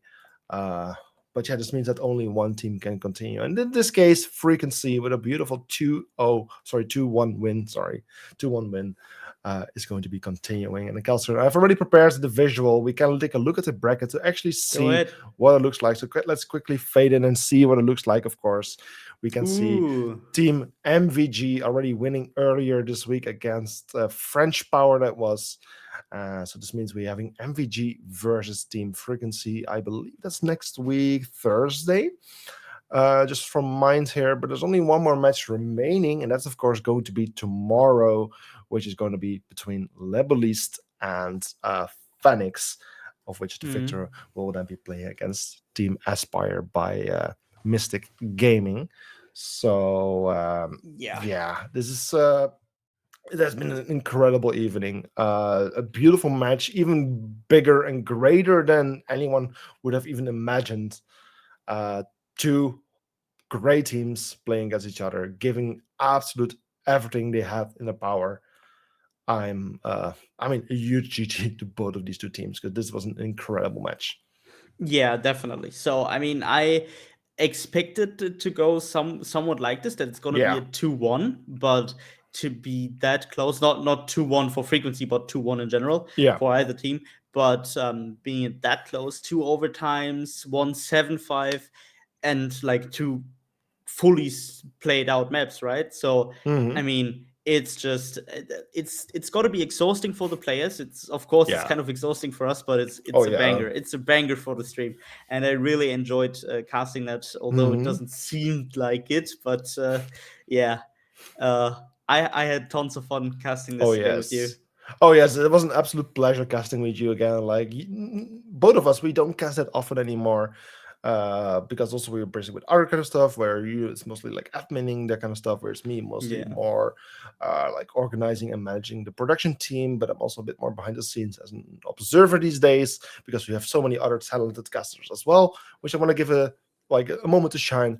But you can even say for the first time in a pretty long time, I had a very, very enjoyable cast, and that's partly due to you. It's partly due to the match, how beautiful it was. But I had an absolute great time. I hope our viewers also really enjoyed this match. And I also want to say thank you for them for watching, of course, for sticking around this long because it has been a very long evening. It's already 11 o'clock here in Central Europe. I'll rest you all Time for us to go to bed. It's time to go to bed indeed. So thank you, Kelstern, for being here. We did an absolute nice two-man job today, where we usually are with four people on the production team. So also it's GG to us, I would say. Yeah, But, GG to us. GG to us. So frequency LDL, your time's over. We are the real goats here. Yes, we also want a bit of fame and a bit of a stage here. But yeah, for now, like I said, I want to thank everyone for watching. Also, thank you, LDL, for participating. We hope to see them again, of course, in a future season.